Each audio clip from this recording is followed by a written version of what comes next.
Good Wednesday evening to you folks, and remember, if you're looking for the bright and shining center to the universe, you are on the planet that it is furthest from. I am your host, but not your master of ceremonies tonight. That is my honored partner, my Antipodean game master par excellence. Ladies and gentlemen, say hello to the Viking Hat GM. Good evening, Kyle. Hello, boys and girls. How you doing? Well, I'm here. I'm up and I'm out of bed, and every day on this side of the dirt is a good one. So, what do you got for us? All right. What have we got? Well, that's up to you guys. What you got? Finished the episode on. Well, I wouldn't say it was a cliffhanger. It was a cliffhanger for the guy that you had severely wounded and at knife point. That's a cliffhanger for him, but yep. So what we got for us? Well, that's up to you guys. I mean, that's the way it is when you run a game properly. Up to the player. So, speaking of adding things to games, let's go ahead and add our contestant. Our first player tonight hails from Central Arkansas. He has a penchant for scaring the hell out of his friends with health issues. Welcome, Bubba. It's Southern Arkansas. Can't you tell by my dialect? It's Southern. My apologies. I've had my dialect flattened out. Is that like a big distinction, Northern, Southern, Central Arkansas or something? Absolutely. Absolutely. It's different. It's three different types of people, for real. In the north, you have the hillbillies. They're pretty self-explanatory. In the central part of the state is where you've got your smart people. That should tell you a lot. And then in the southern part of the state, you have what's called the stump jumpers. Well, thank you for that that excellent personal introduction, of course. And no game of ours would be complete without one member of our distaff team. Say hello to the enigmatic gray and white dot. Staffy, good evening to you. Evening. You can count me from Wisconsin, but we do not really differentiate. We're kind of one state, and we kind of have fun with it. So that's kind of where we go. Anyway, here's Razor.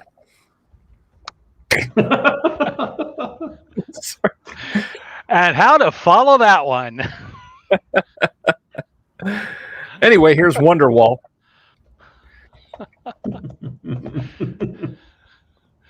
So, yeah. So we have a couple players. Where are you from? Razor? I am from Southern California, San Diego, right against the Mexican border. Okay, thus the generic accent. Yeah. No, you guys have the accent. I don't. I don't know what you're talking about. I have no accent at all. I am like the TV. Yeah, same here. Same here. I am actually from north central Alabama by way of Atlanta, but when I moved to Florida, I got a job in a mall that served mainly the tourist crowd. So I had any accent in my voice just completely beaten flat like a piece of sheet metal. So when I would go back to my home state and visit people that I knew, they were like, "Man, you talk like you're from New York or something." And I'm like, Anyway. I think Happy Days, Laverne and Shirley for my accent. It's considered neutral. Right. Just an FYI, Tammy says she's got a doctor's appointment. She expects to be here about 5:30. So about half an hour. Okay. All right. I'm assuming we let TK know, so hopefully he'll be joining us shortly. Yeah, I don't think we'll kill her in a half hour. We can make it take that long if we do it right. Anyway. Hey, I've got girl power going, so I'll cover for her. All right. So, Bubba, give us a rundown of what happened on the last episode. Well, on the last episode, the idiot from the original planet, Ballard, actually hired an attorney to lock us out of our ship, and Bubba knocked out the attorney. And then we're on the run, and then we went to a seedy motel, and then was trying to sleep, but somebody was getting shot next door. It woke everybody up, and we got one in custody, and the other one, I believe, is dead. The shooter we have, the shootee, there was only one is in the dead. corridor. There was only one. There were two of you on either side of him in the narrow corridor. Oh yeah, that's right. You had Bill's character beating him down in front while being shot, and then you, Bubba, came in behind him and stabbed him in the kidneys. Lucille was thirsty. And there wasn't enough room in the corridor for any more people to fight. It was rather brutal, confined fighting. Yeah, I kind of stayed out of that one. Let them have their fun. Yeah, I was in the room, but yeah, Bill had to get patched up I really a bit. wanted a piece of that guy. Well, we had to patch Bill up a bit. I mean, if you were really keen, then if one of you fell, then another one from the room could have stepped in. You could have just fed through the door like the enemy in a lot of first-person shooter games. Just keep coming through the doorway. If you really wanted to, but move forward. Traveler, if they keep spawning. This being Traveler, that's less likely to work for either side. Traveler comes down to, I try to reproduce the same effect in Conflict. It comes down to what a gamer friend of mine told me once. He reckoned if you've got even a vaguely realistic combat, it boils down to three possible situations. One, you ambush them, and all of them die, and all of you are fine. Two, they ambush you. All of you die, all of them are fine. Three, it's a stand-up fight. Everyone dies.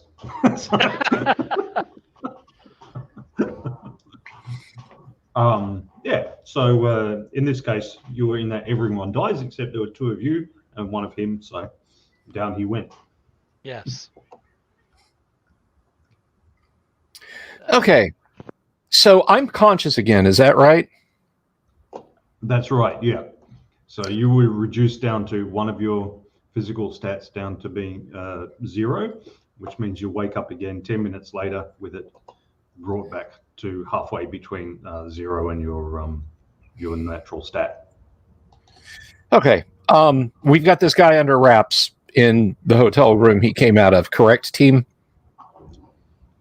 Yeah. Yeah, he's either in a room, yes, or he's in somebody's room. All right. He ain't having a good time, I can tell you that. Well, I'm he's gonna have an even worse time later.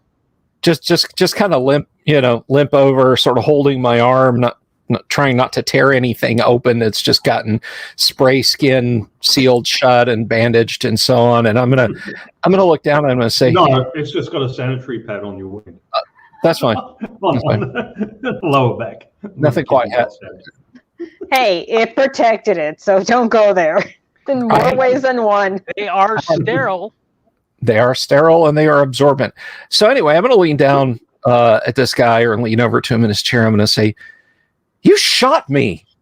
That's like the second time in 2 months I've been shot. I hate getting shot. I got shot in basic training 3 times, and I hated it every time then too. So I'm going to do you the courtesy of not shooting you. However, I do have some pertinent questions. He's unconscious. Oh, you told us he was awake. Reduced. No, he was. I said he was awake. He had enough time for some abusive words as he passed out. I was severely wounded. I'm sorry. The player was operating under the notion that he was awake. The character thought the player thought he was awake. Medics, you can bring him back to consciousness, but he won't be able to do anything. Won't be able to do anything as in move around, or won't be able to do anything as in talk. Like he's just going to sit there and he can shuffle or be dragged around. Okay, so unconscious characters with 2 characteristics reduced to 0 are considered severely wounded and recover consciousness after 3 hours. Their characteristics remain at the wounded level, or 1, whichever is higher. Recovery is dependent on medical attention. Recuperation without medical attention is not possible. So if you leave him out in the street and nobody attends to him, he will die eventually. If you look after him, he will get better at the rate of 1 a day. But so like you can give him a shot. If you've got a first aid kit, you can give him a shot of adrenaline or something to wake him up. But he's not going to be doing anything because at best he's got strength, dexterity, endurance at 1. So all right, he's not going to be able to. He's got barely enough strength to hold his head up, kind of thing. Then to our to our dear medic, I will say, as much as I hate spending any of our pharmaceuticals, will you see if you can get this human colostomy bag talking? In condition to talk. In condition to talk. In condition to be slapped in the face with this bedazzled flip flop. all in good time. Oh, chocolate torture. Okay, who's your medic? Tammy. Tammy is your medic. Yep. So Tammy will give him a jab and wake him up. No need for any rolls for that. Now I'm going to tell him, "You shot me. That's the second time I've been shot in 2 months. I hate getting shot. I got shot 3 times in basic, and 2 of those were accidents."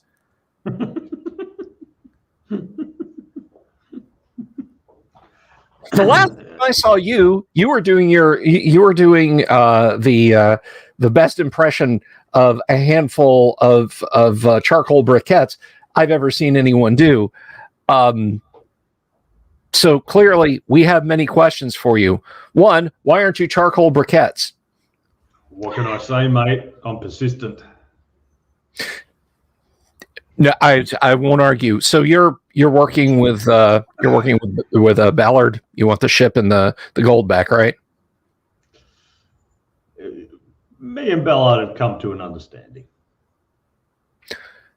Well, you used the magic word. Today's magic word is understanding. Maybe we can come to an understanding.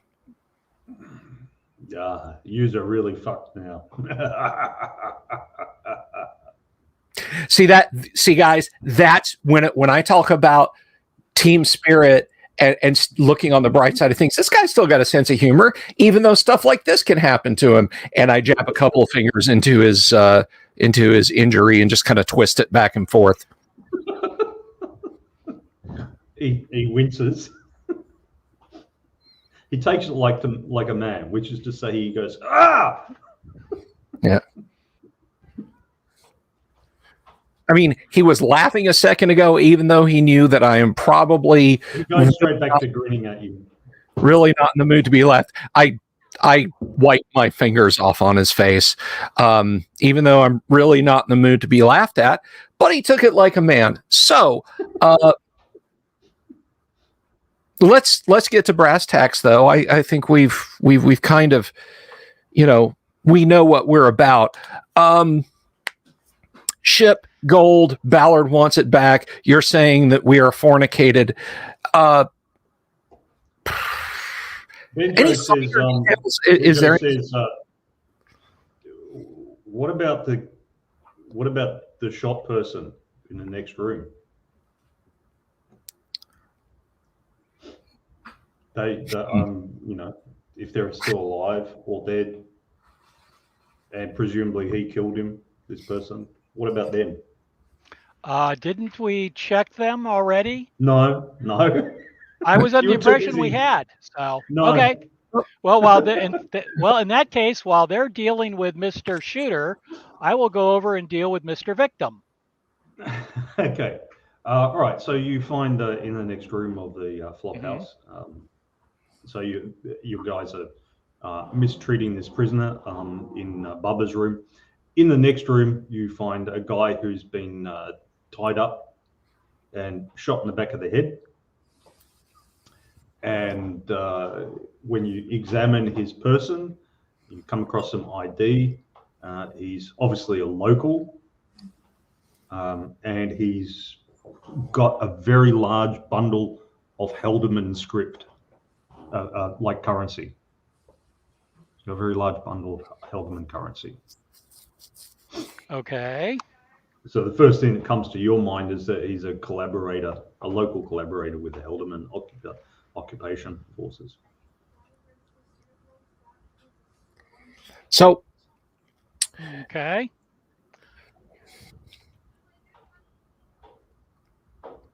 So anyway, a 30-meter fall while you were semi-conscious from medical grade narcotics, and then of course the half kilometer of nuclear exhaust from underneath our ship, and yet here you sit. Well, you would have taken off about an hour after that, because there's all the pre-flight checks and all the rest. Fair enough, but I'm still thinking 30-meter fall. It was a 30-meter fall under like less than half of gravity too, and as well being unconscious, and he fell on sand because you're next to the water. Okay, the plausibility. He woke up in time to get out of the blast radius. He had a coyote from Roadrunner. Remember too, there was your nomad guy that you dropped off, who was relatively intact, and you dropped him off a distance from that. So, yeah, we wanted him. A number of scenarios. The guy might have woken up and got himself up, or the nomad might have come and rescued him. And so remember there was a second guy that you left underneath the plume as well. Right. So to him, I say, these are big picture items. I want to focus in on the fine details.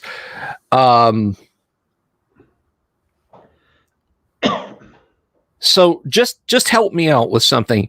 Is it just the gold in the ship? What do we want? Yeah. So it's just gold in the ship. What about the person next door that you shot? What was all that about? Oh, it was a bounty. These Josephite bastards are mad, but they pay well. I can appreciate that. I really can. What'd you do before you wound up as a convict? You just system to system, just doing whatever requires trigger or knife work? Bit of this, bit of that. All right. How flexible are your loyalties anyway?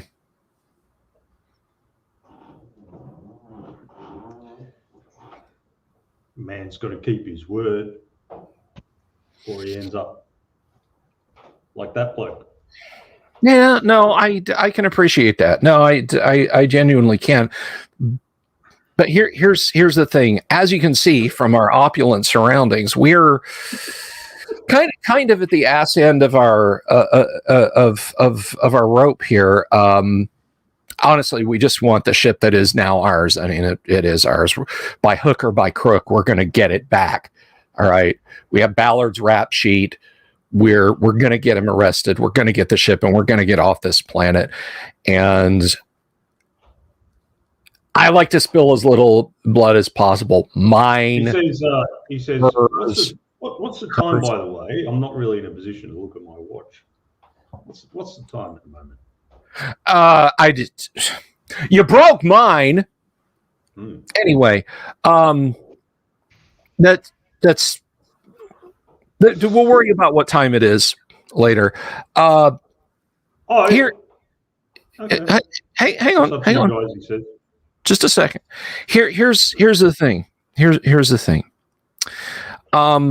Again, I saw a lot of combat in the Navy. You know, put this down, shoot these guys up, that sort of thing.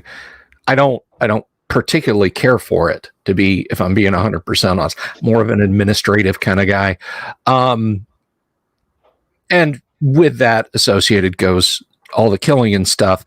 And I appreciate your word. I stayed loyal to my oath all the way through. You know, I was responsible for hundreds of millions of credits of hardware that I could have tidily sold to someone who was on the opposite side of whatever political argument I was part of the solution of, and gone off, gotten reconstructive surgery, and be living off the fat of the land somewhere on a plantation in some remote, desolate system.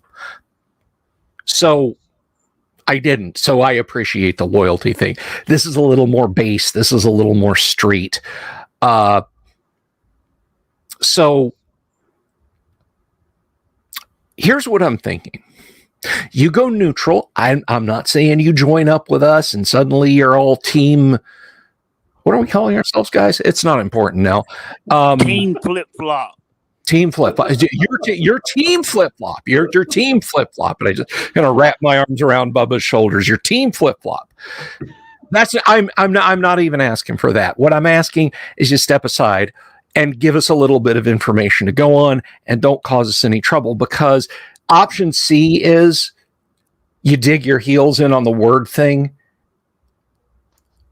and you're a corpse in like, oh, it started working again. It's about 1:30. Your corpse in about 3 minutes. So you tell them the local time then? No, I lie. I absolutely lie. I'm just like, oh, it's. Do it's you lie and move the time forward, or lie and move the time back? I lie and just I don't know. I say it's 1:30. I don't give him an hour. Okay, so you don't give him an exact. I don't give it. I said, oh, it started working and it's 1:30. Yeah. So in like 3 minutes, I settle the issue of your business or what have you, and I make next door look like a gay murder suicide. That'll leave more questions than answers. Although it will be something for the local police drama recreators to put on the video channels. So what do you want to do? Let me ask you that. I keep talking around you and over you, and I apologize. What do you want to do? There's this little knock at the door. Just a little knock, a general knock. I just look at the group. Anybody? And a voice says, "What's going on in there?" And you're fairly sure it's the voice of the hotel clerk. I'm going to go over, open the door just that much, just so I've got an eye in a lot of my mouth, and say, "Can you have the Because there's 1, 2, 3, 4, 5, 6, 7, 8 of you in there, plus this guy." Right, and I'm in the other room. I'm in the other room, blocking the door with my body, but I've got it wide enough that I look out. Well, there's got to be like 4 or 5 of you in there at least. Mm-hmm. And there'll be blood in the corridor. Yeah. And signs of a scuffle and the occasional bullet hole in that. So I'm just Bubba yells out, "We're cooking s'mores. Leave us the hell alone." Don't worry, we're not cooking. You don't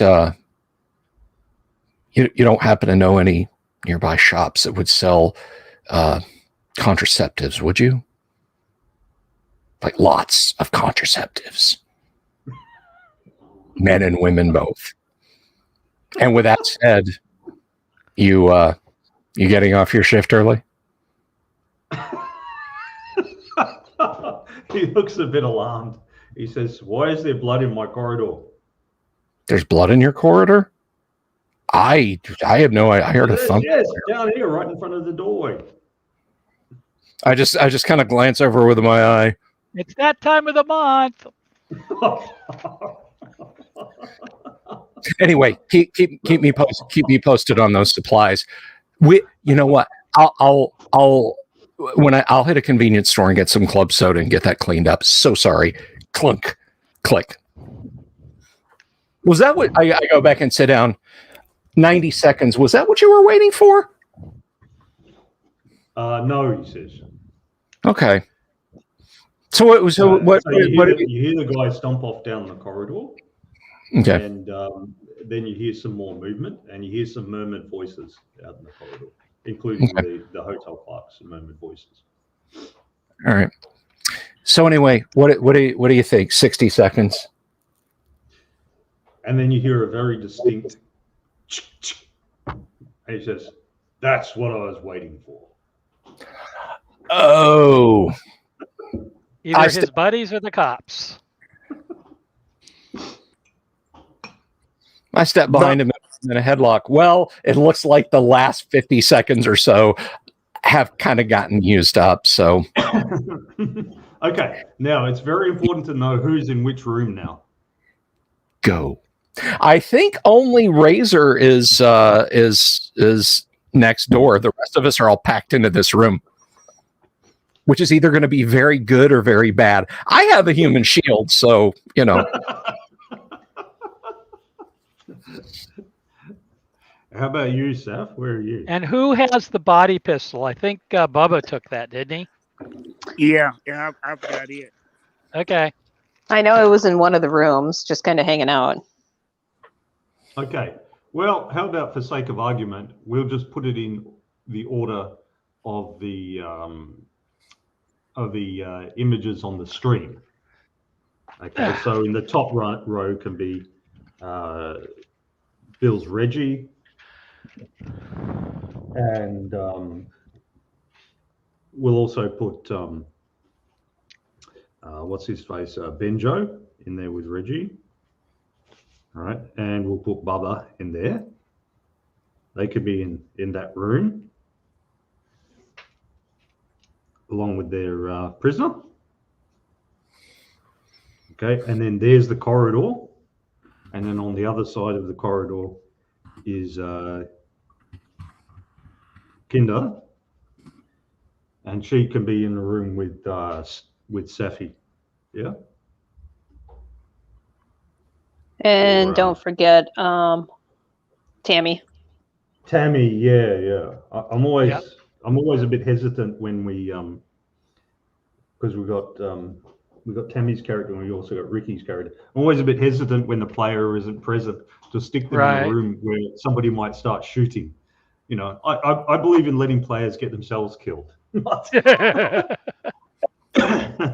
you know, All right, well, so I was going to say, if I may, yeah. After she gives the shot to the prisoner, she comes over to the other room with me so she can inspect the body. Okay. So she can hang out there while whatever happens. All right. So Jane and Kinder are together, along with Yana and Linda. Where are we going to put Ricky's character, Linda? She's next to me, behind Mr. Human Shield. Okay. John Q. Human Shield. All right. So we've got, so basically, as I said, goes in the same order as the stream. We've got Linda, Reggie, Benjo, Bubba, and the prisoner in one room. Then there's the corridor.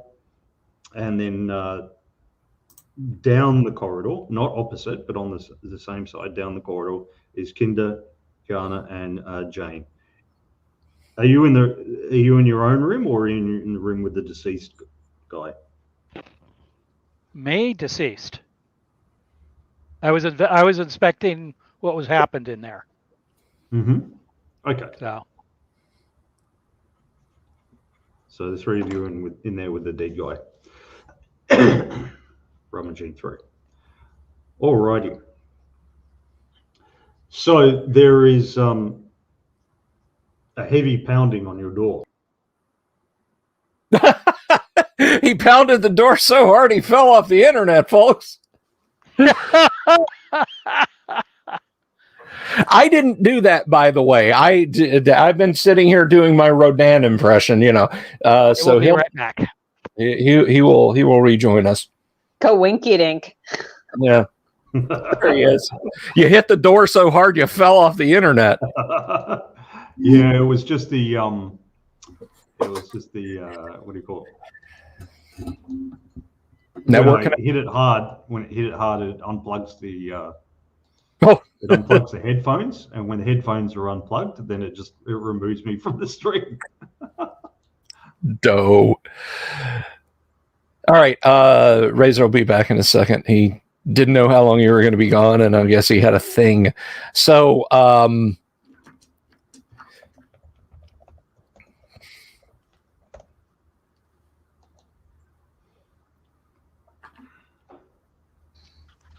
Alrighty. So the guy knocked. He bangs at the door where we got the prisoner. Yes. Bubba, in a high pitched voice, says, "Who is it?" And you hear a voice saying, "Open up." "One moment, I'm still nude." And Bubba starts tiptoeing toward the door, aiming the pistol. Yep.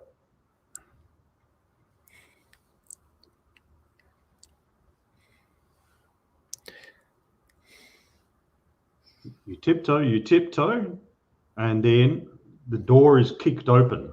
So this is where you roll a 1d6 for initiative.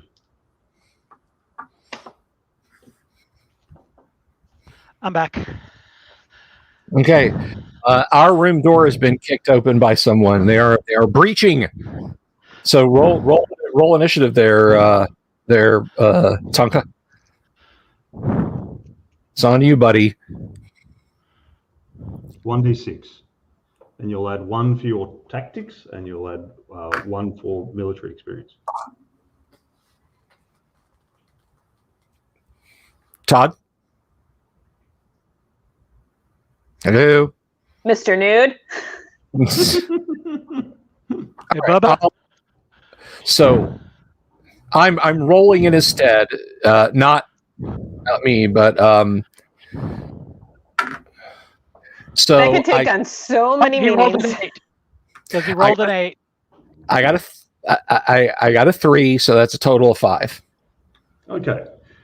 So it's tied, so you'll be acting simultaneously. Did you see Bubba's chat? No, oh no. He says he rolled an 8. He rolled an 8. He's got an 8. We go first.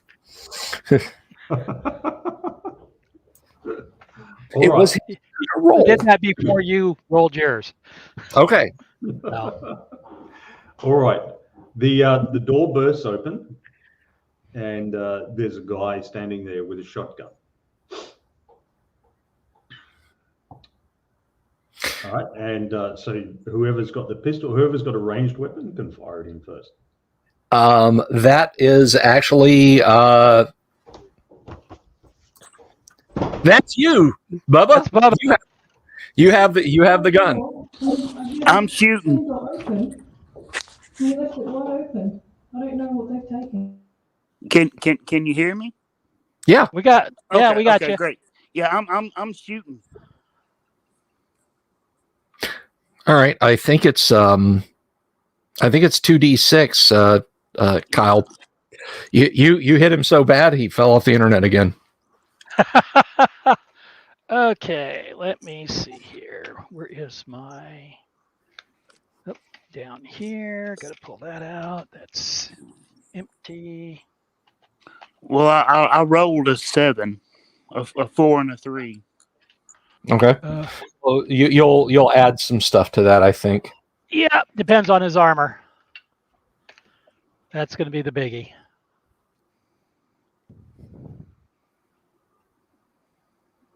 Did I tell you guys about my new line of Boolean firearms? I'm going to start it off very simply by making and guns. And guns? None of you Waka, people waka, The waka. Boolean, yes, haha. an argument. Oh my God. Okay. So, body pistol. I rolled a 4 and a Yeah. 3, so a total of 7. Okay. Now, all right. So, advantageous dexterity, required dexterity 8, advantageous dexterity 11. You've got dexterity 10, so neither advantage nor disadvantage with the body pistol. Automatic pistol. So advantageous dexterity 10. So you get +1. All right. So you get +1 to Woohoo. hit. And Makes it 8. an 8. Short range, so you get +2 to hit. That's +3. So that's 10. 10. +3. They are wearing Jack armor, which does almost Jack. Jack +1. They call it Jack. I think it's meant to be leather. That's another +1. So that's +4.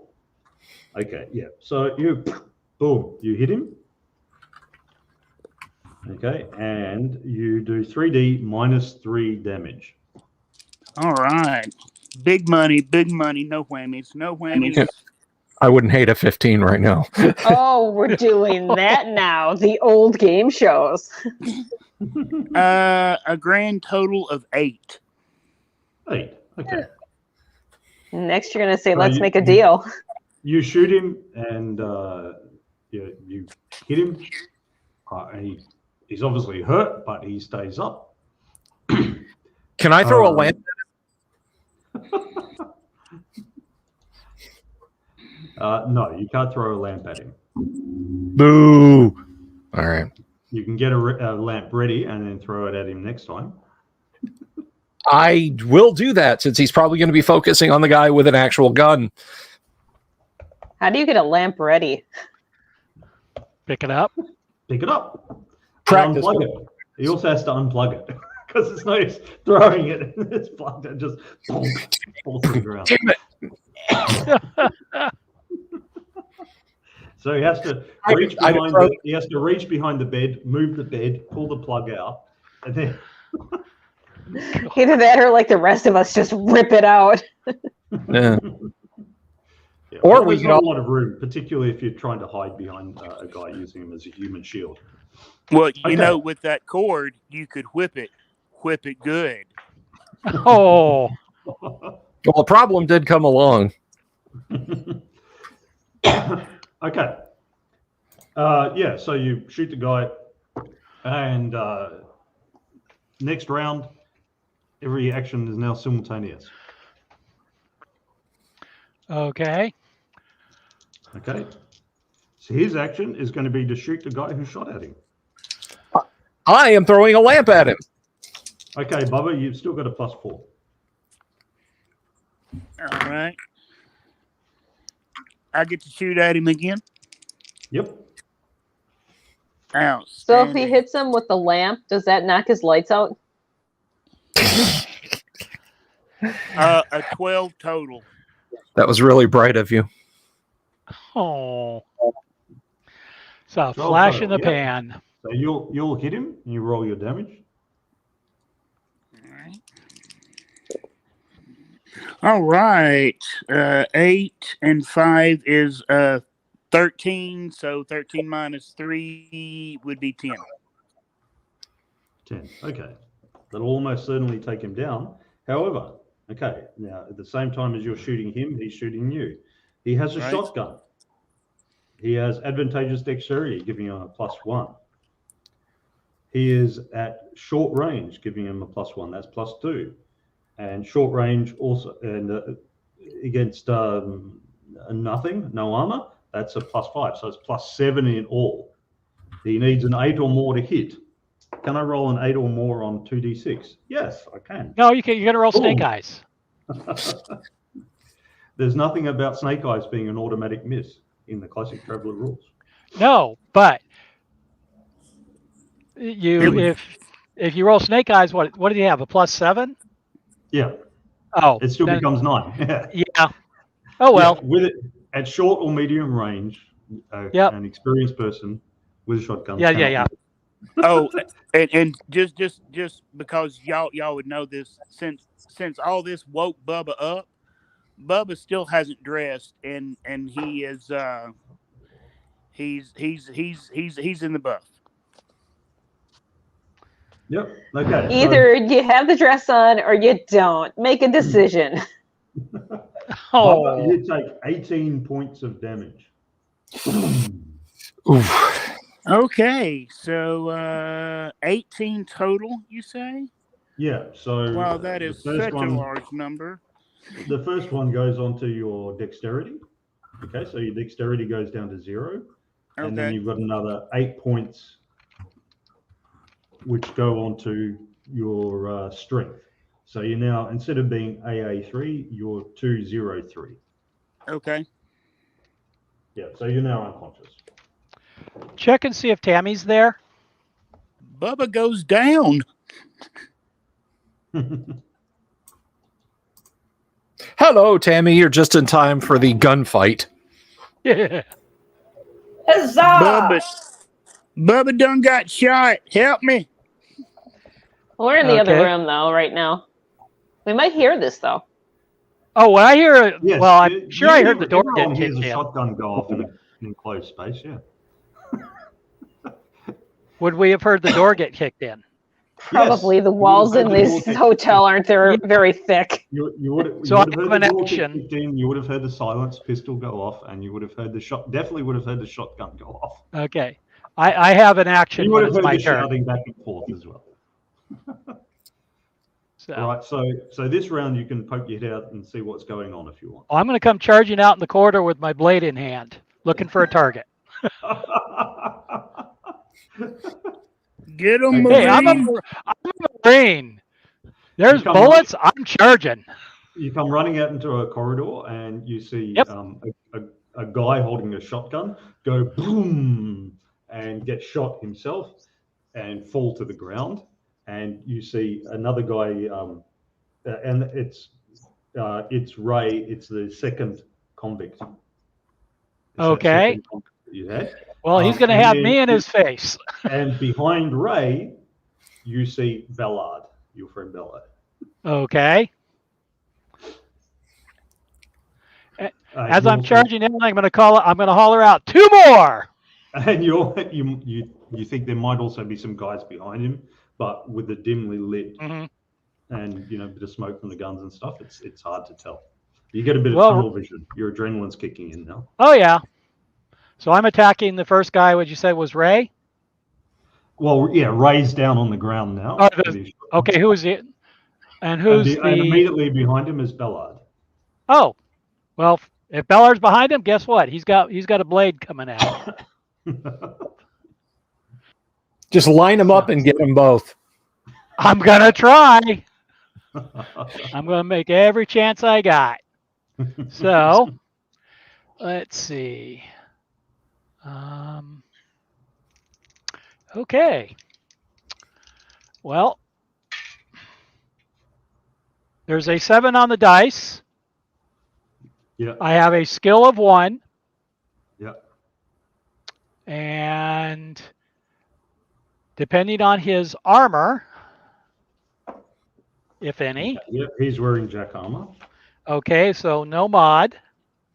Okay, so yeah, you're at short range. Uh-huh. Ooh. Okay, short range with the blade, that's +1. Yep. So that makes a 9. Yep. Yep, so yeah, you'll hit him. Okay. Do your 2 dice of damage. Yep. All of 4 points. Okay, so Ballard takes 4 points of damage. Yep. Note that down.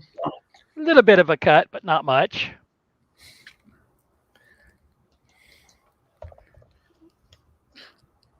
Okay. Wait, one. Now.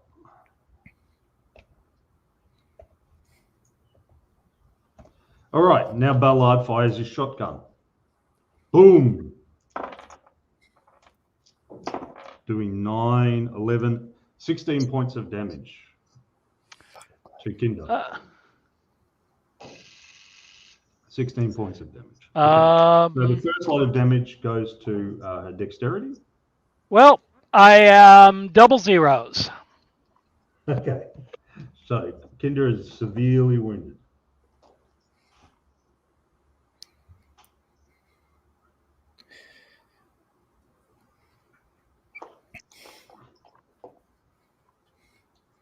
Get him, Tammy.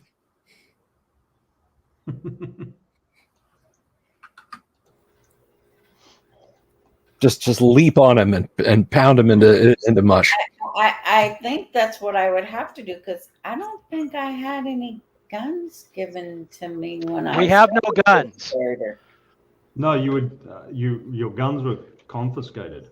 Your firearms were confiscated when you landed.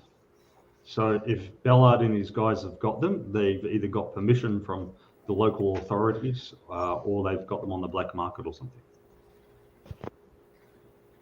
Yeah, because I don't think I have any blades or anything on me. You got a syringe full of dope you can hit him with. Charge over there and stab him. Oh yeah, don't we? Yep, you've got your first aid kit. Oh yeah. Sedate the crap out of him. Fun. I forgot all about But that. just remember that actions are simultaneous and he's got a shotgun. So you might successfully sedate him, but Yeah. But he might also shoot me. Darn. But it's a 50-50, so let's go for it. TJ watching points out there should be a shotgun lying on the ground. There is indeed a shotgun lying on top of Ray. You pick it up. You would just require you could certainly pick it up. You would require some sort of dex roll or something to pick it up and be able to fire it in the same round. Do it. Hose him. Oh, you could sew Captain Kirk roll right now. Oh, okay. Let me roll. Yes. Let's see. Well, I rolled so excitingly that I rolled off my dice tray. Let's I'm sorry. She broke up, Kyle, but I think she said she rolled so excitingly she rolled a 12. That's what I heard. Actually, I'm helping. off the dice tray on the floor, and no, I'm not going to go get it. we will use another dice. Okay. And They fell off your table. They're unworthy. And that is an exciting 3. All right. So you slip in some blood and find yourself crawling across the bloodied carpet towards the fallen body of Ray, the fallen unconscious body of Ray, with his shotgun still beside him. But Ballard is now stepping into in the next round. Ballard is he's stepping into, while you're crawling along, he's stepping into the doorway so he can Do I shoot get an the action? people in the room. Yeah. I'll try to do what she was doing. You have to And I'll roll try over to- her though. She went ahead of you, so you'll have to like jump over her. That's fine. Roll under your dex. Okay. Under my dex? Yeah. Well, it should be good because it's 10 plus 1, so. And I rolled a 7. So yeah, so you step over her, fumbling around on the ground. I'm going to try to Yeah. snag that gun and fire. Oop. Okay. So, So you pick up the shotgun. Yeah. okay. So because you had to step over her, that Ah. slowed you down a little bit. So, but you could pick up you will have picked up the shotgun and you can fire it in the next round. Oh, okay. Okay, and in the moment, Ballard is standing in the doorway, and he's in the next round. He's going to fire either into the room or at person in the corridor if he happens to spot the person coming at him with his mate's shotgun. Okay, next round. I'm gonna. So, just so we're clear, Bubba's down. Bubba's unconscious, Bubba's right? down unconscious. Yes. That's right. I'm going to grab that gun up and shoot the first person who's not one of the team members that comes in that door. Right.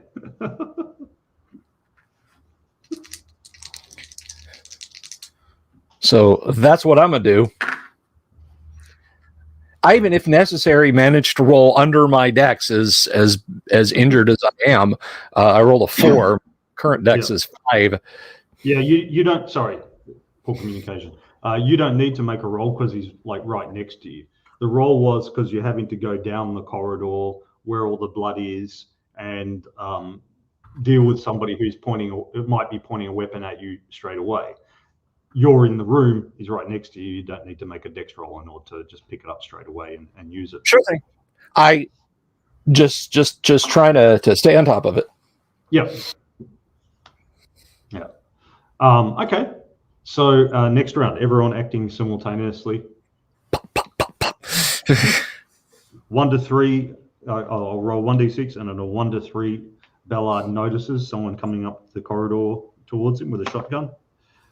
I rolled a 4. He does not. Therefore, he stands in the doorway. Ventilate him.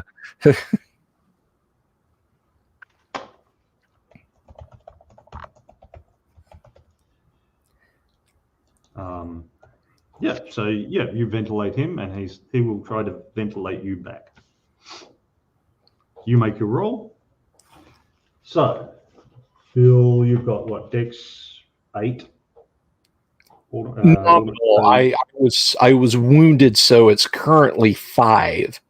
5. Okay, so you're below the required dexterity at the moment, so you've got a -2. Okay. It's at short range, so I've got a +2, so that balances out. 0. All right.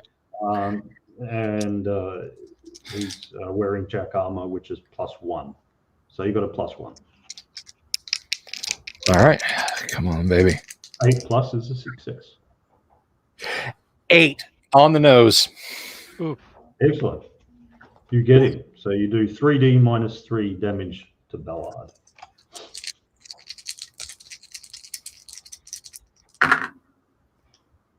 So that is a total of 9. 9. Okay. I'm sorry. No. 6. That's a total. That's a grand total of 6. The gross was 9. The net is 6. Okay. All right.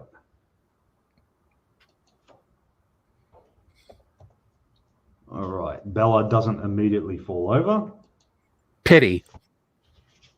And he fires his shotgun. Boom. 1, 2, 2, 4, 3, 5, 9 points of damage. How disappointing on 4d6. 9 points of damage you take. Reggie, aka Bill. 9 points of damage. I am you can spread it out as you choose amongst your stats. Yeah, I'm severely wounded. I have a point of strength left. That's all. Mm-hmm. Oh, the others are at 0, are they? Are the other 2 at 0? You remember you're unconscious when 1 goes down to 0, and you're severely wounded when 2 go down to 0. Yep. So you're severely wounded, you say? Mm-hmm. You're right. Okay. So Bill is now down. Boom, boom. This is pretty vicious. Stand-up fight. Everyone's dying. Yep. Well, when you throw shotguns at us and we have 0 armor and basically no firepower to return. Yep. Well, you do have firepower to return. You just take their weapons off them.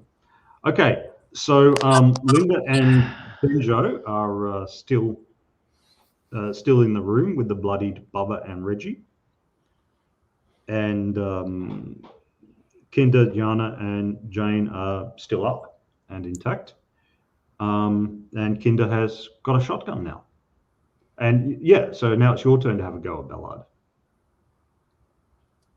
You haven't fired yet, Kinder.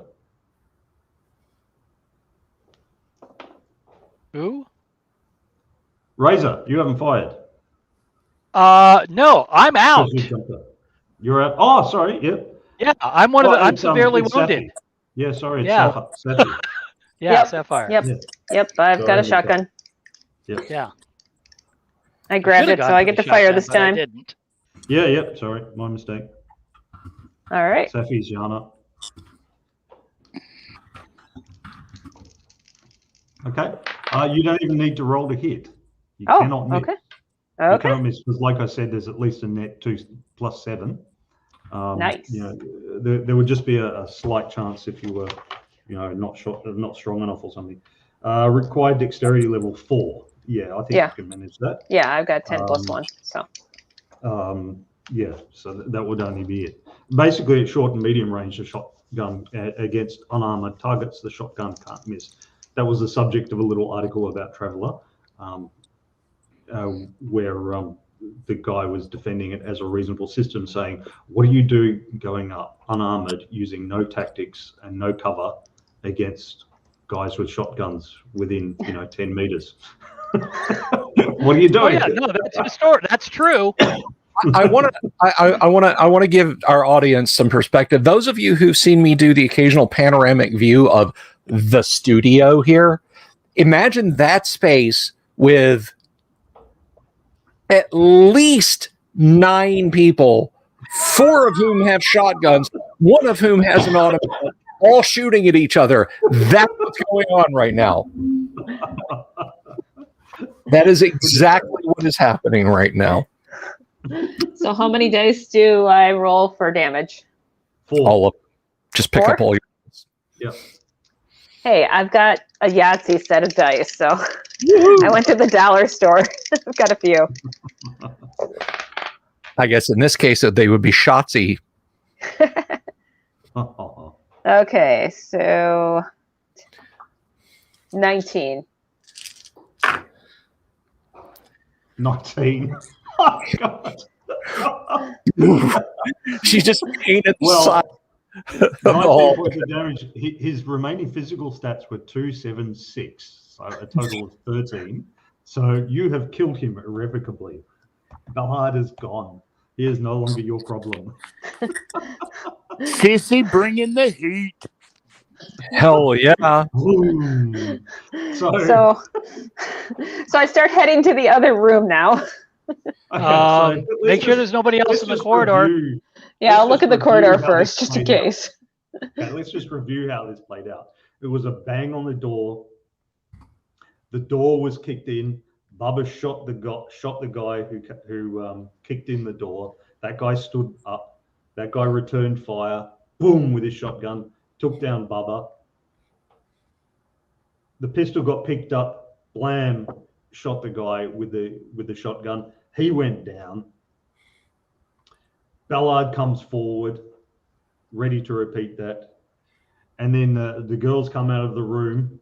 One of them falls over, not injured or whatever, just slips in some blood, falls over on the ground.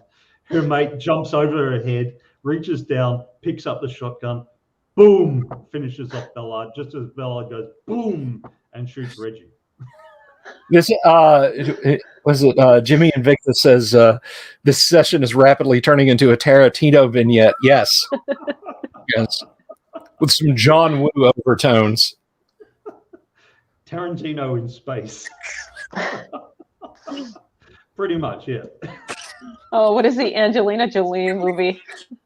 Tomb Raider.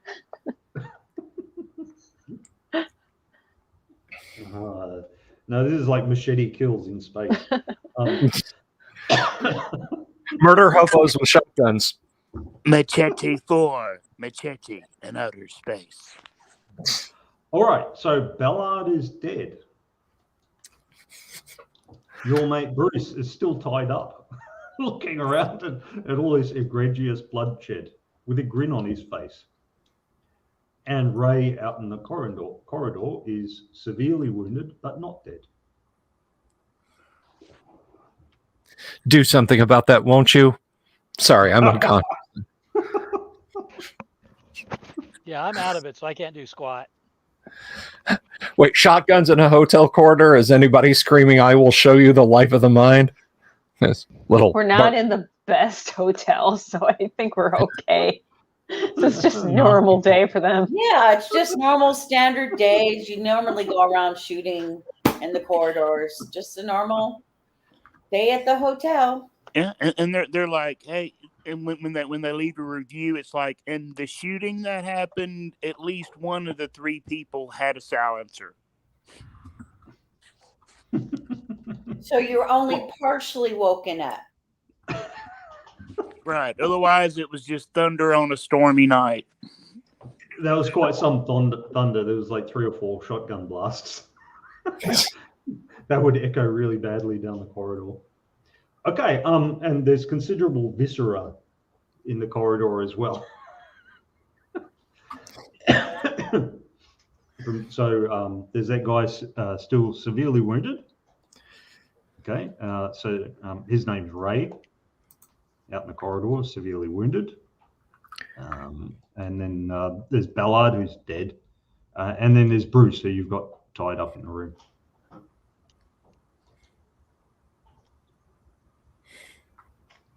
So, what are you guys doing now? I assume first aid on yourselves? Yeah. Recovering when severely wounded? I'll help patch him up. Help Tammy stand up. Yeah. I do have medical. Can I? Yeah, Tammy's got medical. Yeah, so you can treat. You don't have to roll. Okay. So Reggie and Bubba are both wounded and out, and Kinder is wounded and out. So all 3 are severely wounded, aren't you? Or was it one of you unconscious? Sorry, I didn't keep track of you. I take the other weapon and I hand it to Tammy. Here. Yeah, we're gonna have to carry their asses here. Come on. Yeah, so Bubba is unconscious. Yeah, Bubba, Yeah. Quinn, and well, me, Reggie, we're all unconscious. Well, because it's an important distinction. Merely one stat reduced to 0 is you're merely unconscious and you're going to wake up in 10 minutes. 2 stats to 0 is severely wounded and you wake up in like 4 hours, and that's with medical treatment. Yeah, so it's an important distinction. Okay. How about you, Reggie? You're severely wounded, aren't you? Yeah. And you, Kinder? Razor, is your character, is she wounded or knocked out? Can't remember. Severely wounded. Okay. I have cool. 0 and 2 stats. Right. So you've got 2 who are severely wounded. Question: what is the first stat it comes off of?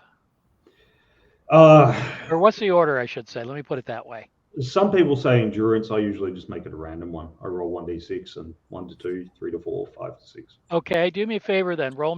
Give me a random for the first 2, because it matters. Dexterity and endurance. Ooh, okay. Then I'm only knocked out. I have 1 point dex left, or endurance, rather. Okay, so the 2 who are Okay. knocked out. Nobody's going to come and bother you for 10 minutes. Not with all that going on. All the blood and screaming and explosions. So the 2 who are knocked out are going to wake up in 10 minutes with your the stat that was reduced to 0, halfway between 0 and its normal level. Okay. Stats that were reduced to 1 or 2 or whatever will be unchanged. Okay. Leads to the weird thing. If you know, I don't know if it ever appeared in those Murphy's Rules books, but like if you've got 3 stats reduced to 1, you will actually recover one of them more quickly if you get somebody to punch you in the head and do 1 point of damage, reduce it to 0, so you come back, you'll recover that instead of having to wait a day for 1 point of recovery. Do you want to round up or round down? Round up will be nice. Okay. The universe is brutal enough as it is. Okay. So as far as the baddies go, we've got one that's tied up. We have one that I killed. And is there a third one that's unconscious? Yeah. Or were there just 2? No, there were 3. So there's Or the 3. one that Okay, you had so originally was Bruce. So he wasn't part of the combat at all, just a spectator. And then you had Ray, who you severely wounded, and then you had Ballard, who you killed. Ballard's pawn shop days and life of crime are over now. is this a first floor building? Yes. Mm. Well, you were Okay. up some stairs though. Sorry, first floor being, I'm speaking Australian English. So when we say the first floor, we mean the first floor above ground. So you're actually on the second level. I'm going to pick up a shotgun. Is he carrying? What else does he happen to be carrying? He's carrying a stack of cash. Take it. Oh, we'll take that. Yeah. Yeah, Yeah. take the cash from the. Do other we guy, too. need 2 alive? Because my opinion is to strip them down and push them off the. Both of these guys we tried to off once before. I think we should finish the job. Yeah, I want to push them off the roof and let them splat. No. I want to make sure Bubba. they're toasty. but All right. Bubba will take Lucille and take care of the 2 prisoners. Give them all neckties for Christmas. Are they carrying any extra rounds for their weapons? Yes. We're taking Okay. everything that they've got. So you're going to brutally murder these guys?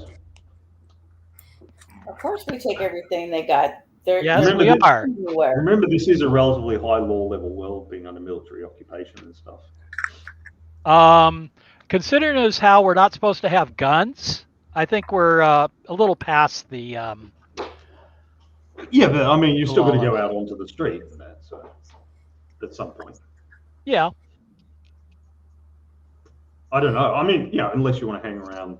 I mean, they in must the have had woods some right kind of next to- jackets or something to hide these things on the street. So we're going to utilize the same way that they moved them through. So Yeah, they had big duffel bags in which they also have their copious amounts of local script. There's well over 100,000 in local script. very nice. In the Helderman, the occupation script, not in precious metals and things. Well, we'll Not be able to in- find a better hotel again. You have to change into your spare set of clothes though, because you Yeah. That's fine. Change clothes, grab the duffels, drag the bodies into the rooms. Put them in the bathtub. So you're dragging the bodies. Are you rendering them just bodies? Or are you just leaving them as it is? We're not going to chop them up if that's what you're thinking. No, I mean, are you murdering Bruce and Ray? Yes, Bubba is murdering Bruce and Ray. Yeah. Lucille is going to give them each a necktie for Christmas. Okay, so you guys see Bubba approaching Bruce and Ray with a large knife. I'm busy ignoring him. Just do it in the bathtub, please. Okay, all right. And then pull the curtain, make it look like a suicide.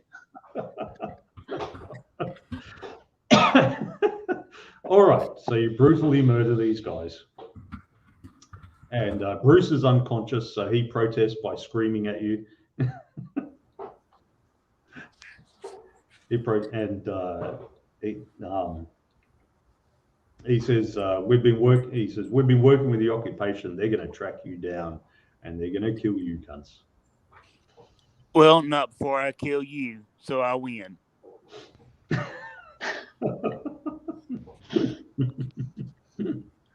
Alrighty.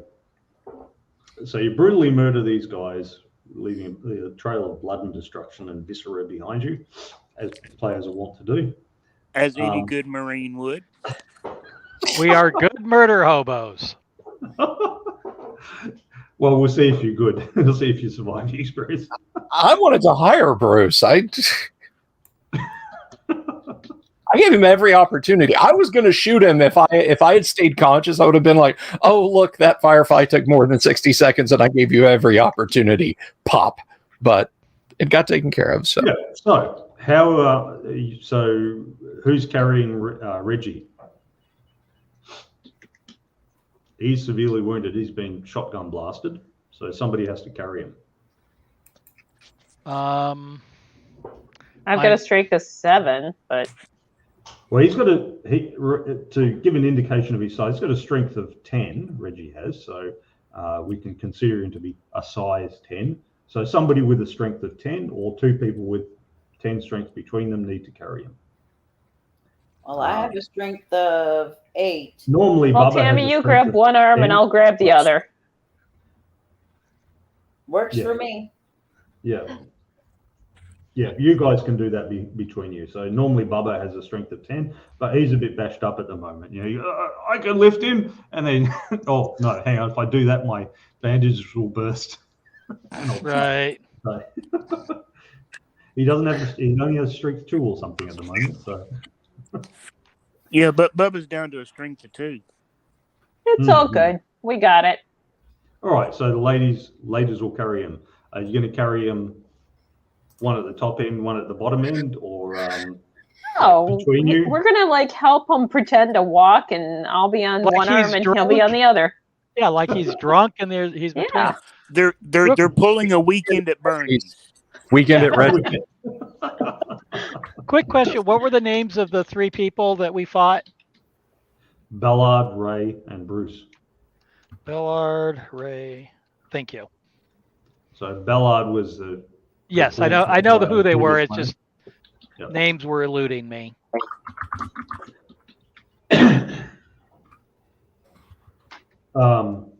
Yeah, okay. So you walk out onto the street carrying duffel bags with shotguns and money, and some of your own gear as well, and a couple of you staggering along in rather worse for the wear shape. You could take your strength or your dex as an indication of what your pace might be, your current strength or dex. Yeah. So you're shuffling along slowly, going, when you feel your wound, and carrying the severely wounded unconscious guy. And however hard you tried, there will be some blood on your shoes or something like that, just from stepping in the corridor, the carpeted corridor with the blood and viscera on it. There will be blood. Yeah, you can't really cut a guy's throat without, some mess. So,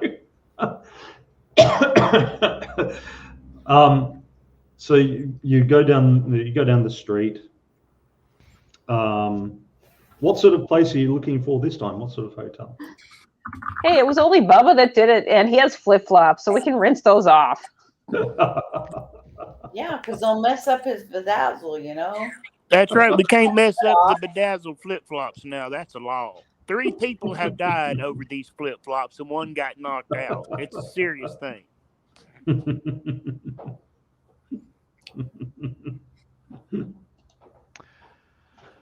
I think we need to find another dive,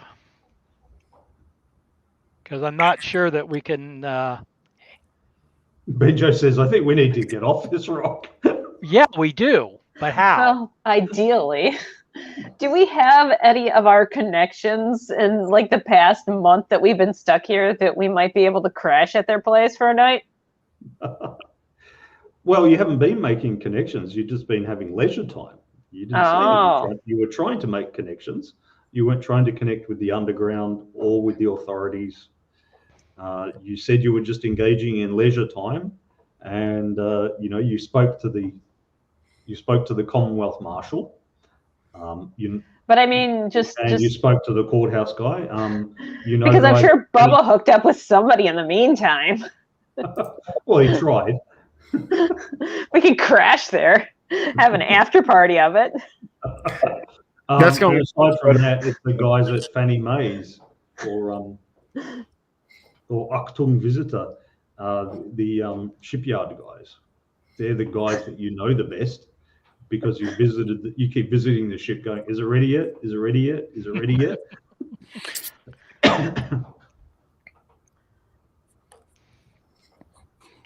Yep. Well, we could go back to the shipyard and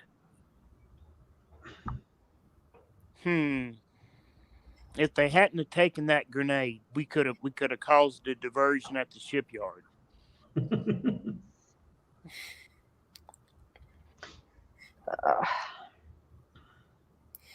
Well, remember, your ship is essentially ready. It's just the paperwork is the problem. Well, let's get our forger to forging. Well, as I'm unconscious, can I speak for one of the NPCs, Mr. Game Master? I won't if you don't want me to. No, that's all right. Our navigator says we can unlock the board and be in space in like 8 minutes. Really, it's at this point we're wanted multiple felons many times over. We need to leave the planet now. Let's do it. Yeah, but just as a naval guy, you know you've seen that they have system defense boats as well, so they'll be better equipped than yours. So on the other hand, you can pull some G's in this. So or we could just have our pilot that's good at forging stuff with paperwork to forge us some documents to let us on and get us off. Because if nobody raises the alarm, nobody will know. We're kind of friendly with the dockmaster dude. Yeah, we don't want to blast straight out of the dock because we don't want to injure anybody. Right. Oh well, you don't. Yeah, you don't have to. You don't have to do that. One of the guards. You can warn the locals, and they'll get out of the way. Right, and one of the guards is almost a drinking buddy of Bubba's. Let's do it. Below this popsicle stand. Yeah, let's do that. Let's forge up some paperwork and woo our way on board and then wave as we peel tires. Yeah, Benjo says I just need to get to a printing shop or something like that. Oh, we can do that. Reggie Porpoise is just enough consciousness to yell, "Han Solo!" and then passes out again. Bubba says, I never knew the captain was the religious sort. Is there a Kinko's around here? Kinko's in the 58th century. All right, so you go to the Kinko's. And you guys get yourselves a coffee while Benjo's typing away and that. And he comes out and he says, "Looks genuine to me." it's a thing from the purporting to be from the local court, lifting the lien and the injunction against the ship taking off. He says, as long as nobody rings up to check, we should be good. Well, let's go to my drinking buddy, show them the paperwork, and if they give us any trouble, we kill them and leave.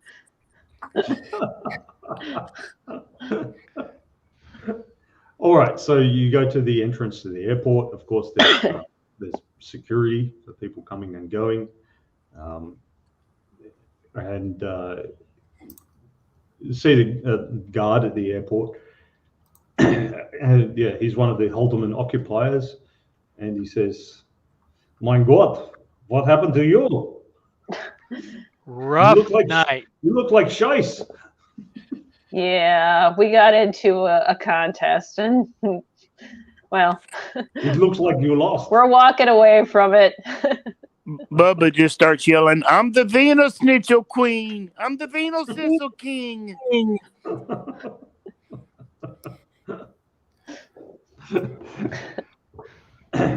Hey, any fight you can walk away from is a good one. What brings you here today? You're checking on your ship again? Indeed. Well, you know it can't take off. You're not allowed to take it. Well, actually, that was yeah. We can. We got into a slight test of strength at the bar because we were celebrating the paperwork. Show them, Slim. All right, so Benjo steps forward with the paperwork, and he That's says, kind of why we were celebrating. "Oh, this looks all in order. I will just ring to check." Oh, and Oh, you know there's what? no Oh, hey. need.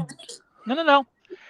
Pull out about 1,000 credits of the script. The universal Kinda- paperwork that passes you through every checkpoint. Exactly, and insert it into the other paperwork.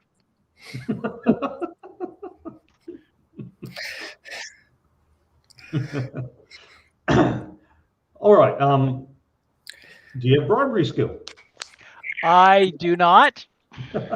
Okay, make a roll. Straight roll. Now, let me check the bribery skill, the description. See, so for those viewers who are not accustomed to Classic Traveller is made in the days before there were universal kind of systems where it was the same kind of throw for everything. So you have things where like a +1 actually gives you a +4 on your actions, and where the absence of the skill actually gives you a -3 or something like that. But then another skill, it's a +2 and a -2, whatever. So it varies. So bribery. Petty officials can generally be bribed to ignore regulations or poor documentation, requiring a basic throw of 8+ plus a cash offer to do as asked. If the first offer is refused, a second roll may be made with the cash offer doubled. The character offering the bribe should first roll on the reaction table and should not offer to a negatively reacting official. Don't offer a bribe to someone who doesn't like you. Yes. Modifiers are allowed. If the character has no expertise, -5. Yeah, well, if the first one doesn't roll well, we'll double it. Per level of expertise, +1. If the official reacts as a strong friend on the reaction table, +2. So even a strong friend, if you've got no bribery skill, will react at a net -3. Harsh, isn't it? It's a harsh little world. All right, let me find the reaction table. Make a reaction roll for the one who's giving him the cash. Razor. Okay. Please roll 9. 9. Yes. 9. Okay. So that's the reaction roll. So yeah, he's positively disposed towards you. Okay. And so now do your bribery. Okay. But you got -5, and you need 8+ on 2d6. That's impossible. Yes. So okay. So the first roll does not succeed, but Nope. you can do a second roll with an increased offer. Yeah, am I still -5? Yeah.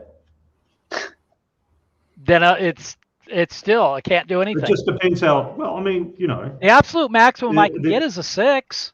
Well, no, because it also depends on the level of remuneration. And do you remember how much cash I said you had in your? No, you never gave us an amount. You just said a lot. I said it is at least some number. I said it was at least 100,000. Give it all to him.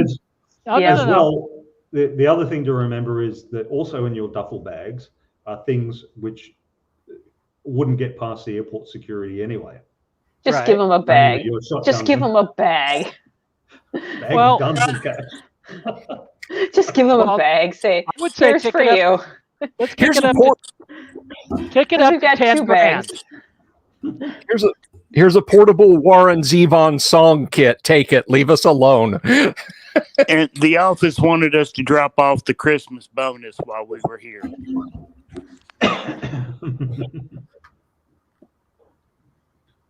Yeah, for those who don't know, this is the version that we are playing.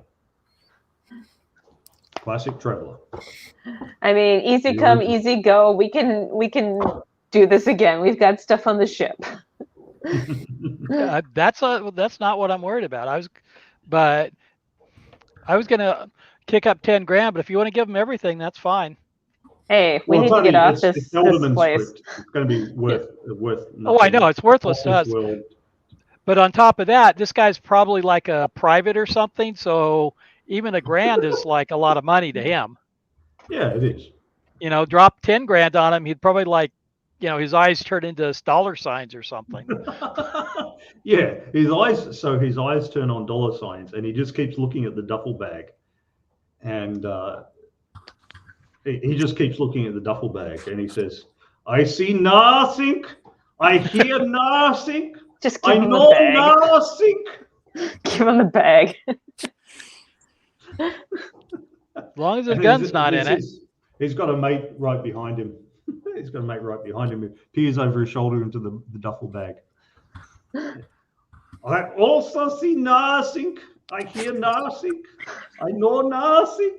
You found 2 Private Schultzes. Think you're an idiot. Yes, General Booker, I am an idiot. Well, I guess drop the duffel bag and start walking. All right, so you stagger over to your ship. Mm-hmm.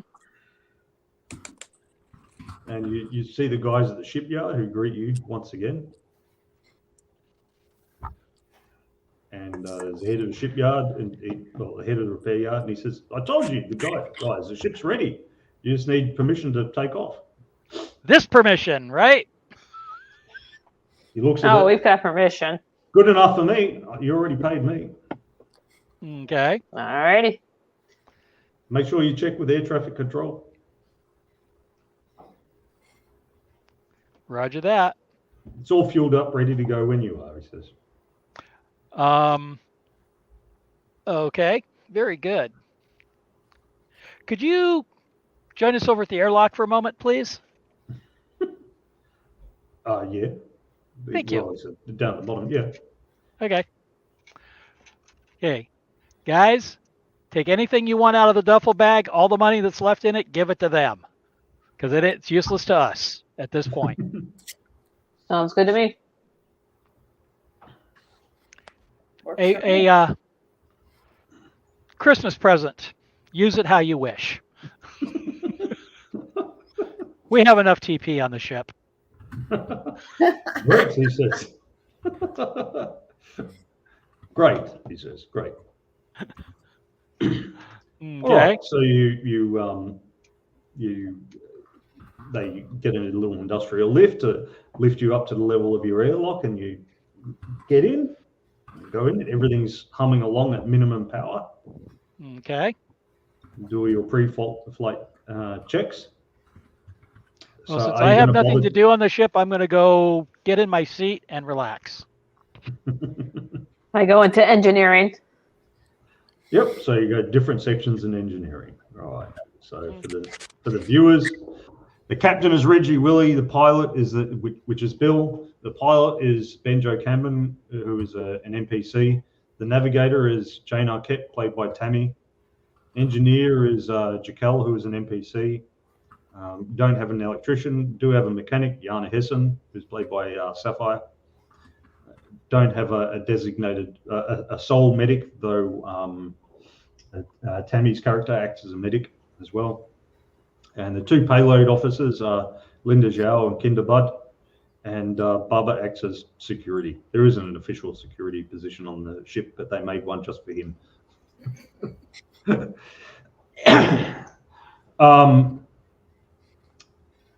Now, who's got a current endurance of 2 or less? A current endurance of 2 or less. Unfortunately, unless I've had time to heal up, that would be me.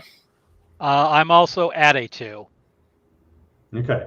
So anyone who's got endurance of 2 or less will pass out during takeoff, and That's will fine. not be able to take part in piloting or navigation or anything like that. Because That's fine. Yeah, the G's will knock you out. Yes. All right. So are you going to bother talking to traffic control, or are you just going to take off? I would suggest we talk to them. Yeah, we'll be talking to him. So, power up, get everything ready to go, then talk to them, tell them that, and the longer you stymie them, the longer they'll be before they call for help. Those special Green? Undiscovered country? Trying to spoof the Klingons? Mm-hmm. Das Vesh Hunuk. Green. Yes. All right. If you're just trying to spin them out and talk nonsense to them so they don't bother you, admin is the best skill for that. The guy with the best admin is currently lying in his bunk with all of the bandages on him. All of them. Yeah, pretty much. Oh. Don't Banjo have admin as well?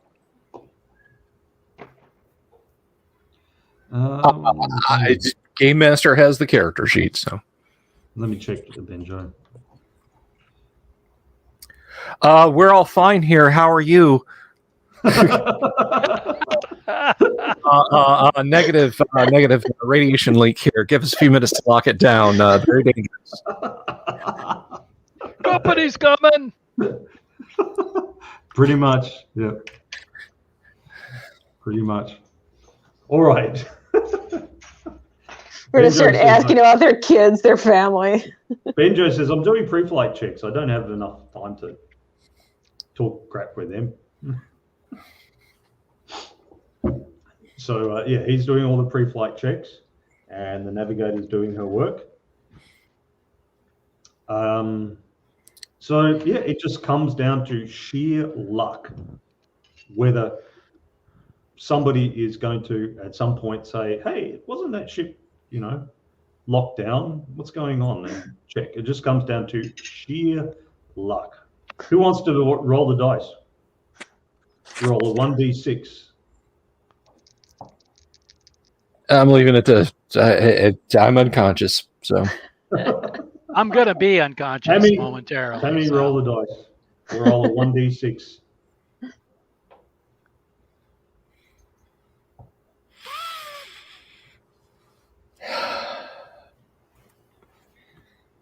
Tammy?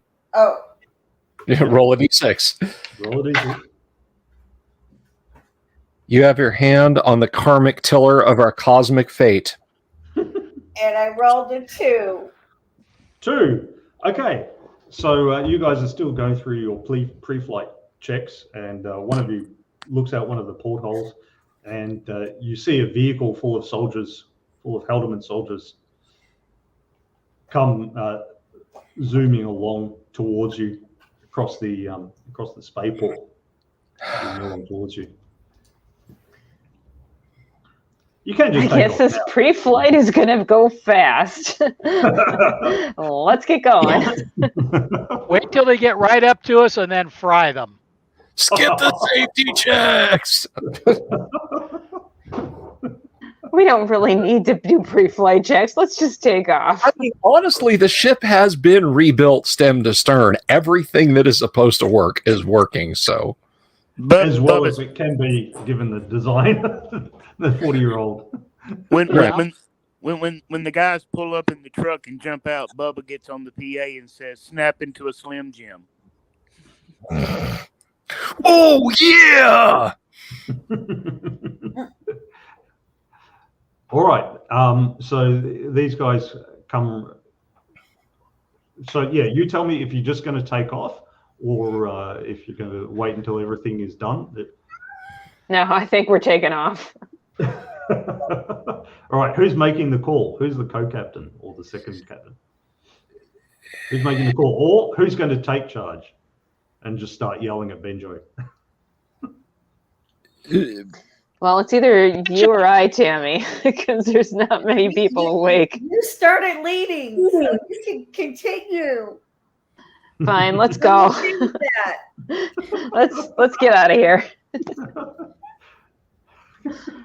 All right, now, and remember too, the ship can be piloted from, can be controlled from any of those station areas that you. Well, Tammy's got a better navigation than I do.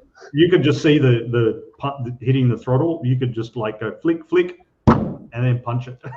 All right, let's do it. Whatever Reggie is saying, or whatever, Benjo is saying, you can punch it. It'll be messy, But then Benjo will take over and write it up. Yeah. You would hope. Banjo puts his hand on the main throttle and his other hand on the reactor controls and says, "If we get boarded, I'm telling him you made me do this at gunpoint. Shove." That's fine. He says, "I'm a Right. leaf on the wind, I So am." the soldiers come up in their truck and they jump out and they fan out around the thing. Time to punch it, girls, or what? Oh, we're punching it. We're punching it. Okay. Hit the piloting roll.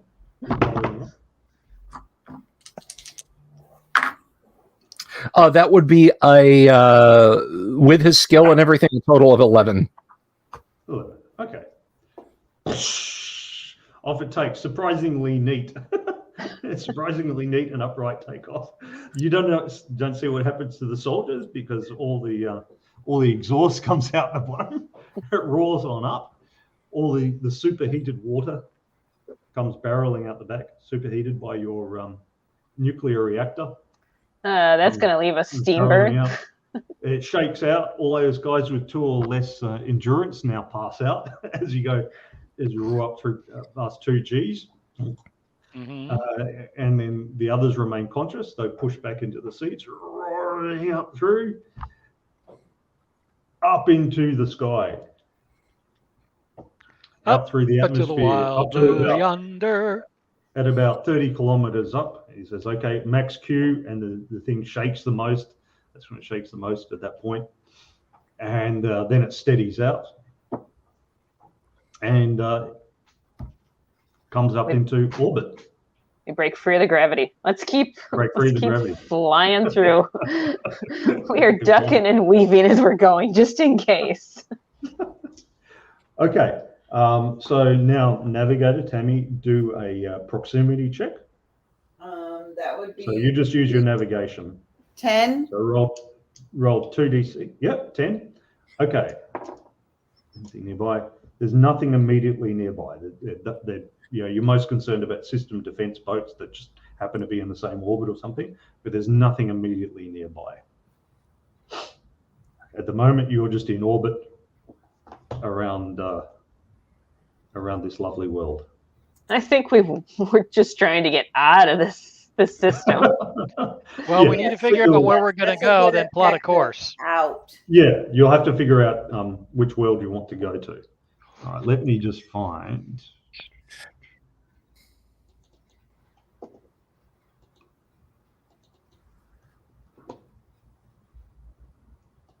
Okay.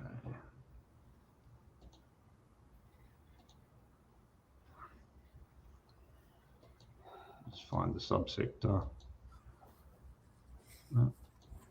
Add that to the stream. That's the subsector map. Okay. So you guys are down on Liba. Yeah, you're down on down here in Liba. You had come from Gibson. That's where you started. And you're down on Liba. So you've got jump 1. So you can go. Yeah. So you can go to Helderman, Lem, Le Guin, or back to Gibson. Can't we go diagonal to that sea? Let's go back to Gibson so we can go to Old Boy's pawn shop, rearm ourselves, courtesy of Balford and Ballard, and then from there jump to wherever. Can't you go diagonal to where? Sorry, did you say? What is that? It looks like it starts with a V. Is it that sea planet? Vonnegut. No, you can't go. Vonnegut. You can only jump 1 hex. Oh, yeah. Okay. Yeah, you only got jump 1. I mean, we could go back to Gibson. We could go to Lagun. I'd like to get as far away from Halderman. And Liber. Well, the farthest we can get away would be just straight north to Le Guin, so. Yeah. Yep. It has a naval base there. And it's a D starport.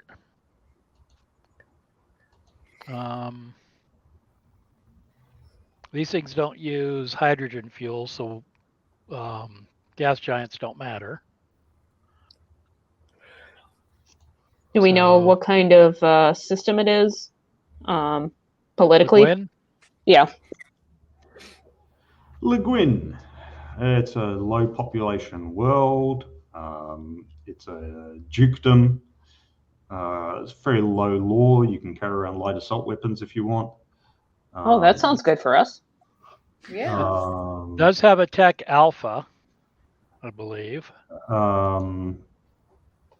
Yeah, that's right. Tech 10. Mm-hmm.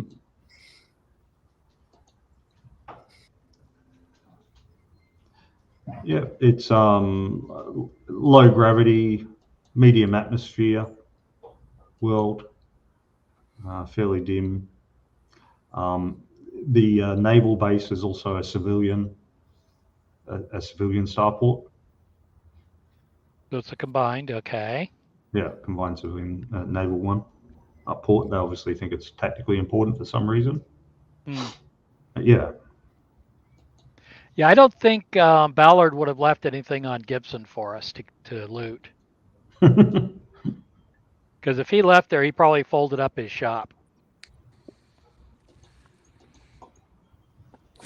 Well, but though he would have thought that that it was a done deal. He was probably there just to try to collect the gold himself. How long have we been in flight, Mr. Game Master? Have we just grabbed? You've just gone into orbit. Okay. So our unconscious people are still unconscious. So those of us that are awake get to decide, huh? Yeah, that's right. Bubba's away. I mean, I'm voting north. Well, the others can have their say. You can assume that because. So what does everybody else think? Whatever happens, you're going to have to take yourself out of orbit and far away from the planet, and out to the equivalent of the orbit of Jupiter, kind of thing. Right. And then you would be discussing it then, but you would be taking time to make observations and try to plot a jump course or whatever. So whatever happens, your characters are going to have a day or two to decide it. So we can simulate that day or two by having the players whose characters are unconscious contribute anyway. Okay. Bubba, I'm sorry, we're not going back to Gibson. we're not. What? By the way, Dr. Professor Lady is with us, right? Yeah, she's still okay. Here. She's just been keeping her head down. Excellent. That's right. I don't want the NPCs to have all the adventure. It's your right. to have the adventure. Yeah. Yeah. NPCs can be antagonists, but not protagonists. Right. There's no Gandalf in this campaign. Le Guin has some pretty good tech on it. It's not a terribly populated world, but we definitely need to put a couple dozen parsecs between us and this lovely little concentration camp of a planet. And we can let the Navy know what's going on over there too, because maybe they don't know. I think if the Commonwealth gave a shit, they would have already had a presence there, to be honest. I mean, I'm not going to say no, I forbid it, but that's just my 2 cents. If you feel in good conscience that you want to contact them when we get the opportunity to make the comms, that's A-okay with me. And I bet they have good medical facilities for those of us that's been shot and stuff. Yeah. Yeah, if I take my finger off this spot on my chest, you can hear it whistle. So, yes. Well, the way Traveller works, you'll heal up at one point a day anyway, as long as comfortable and not running around and stuff. So one total point or one per stat? I'm sure we've shoved some gauze in there. Hang on. I'm sorry, what'd you say, Kyle? One total point. So remember, it takes you about a week to fly out to the jump point, and then a week in jump, and then a week to to get to the land. So there's 3 weeks. I mean, that's 21. That's going to heal most people up pretty much. Yeah, 21. Yeah, I'll be maxed out. Yeah. The longest trips I'm taking during that period are to the head, to the galley to get a meal pack, and over to my terminal to play Zork. The only way it's an issue is if you get intercepted or attacked or something somewhere along the way. But if it's a peaceful journey, then if you don't die, you're going to heal up by the time you get to the next world, by the next game session. Okay. So, yeah, I'm fully in favor of going to Le Guin. Yeah.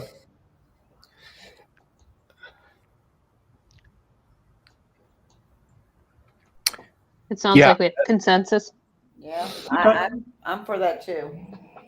All right. Votes yes. All right. So you'll head on out to the jump point. Okay. Making your observations. All righty, and we'll leave it there.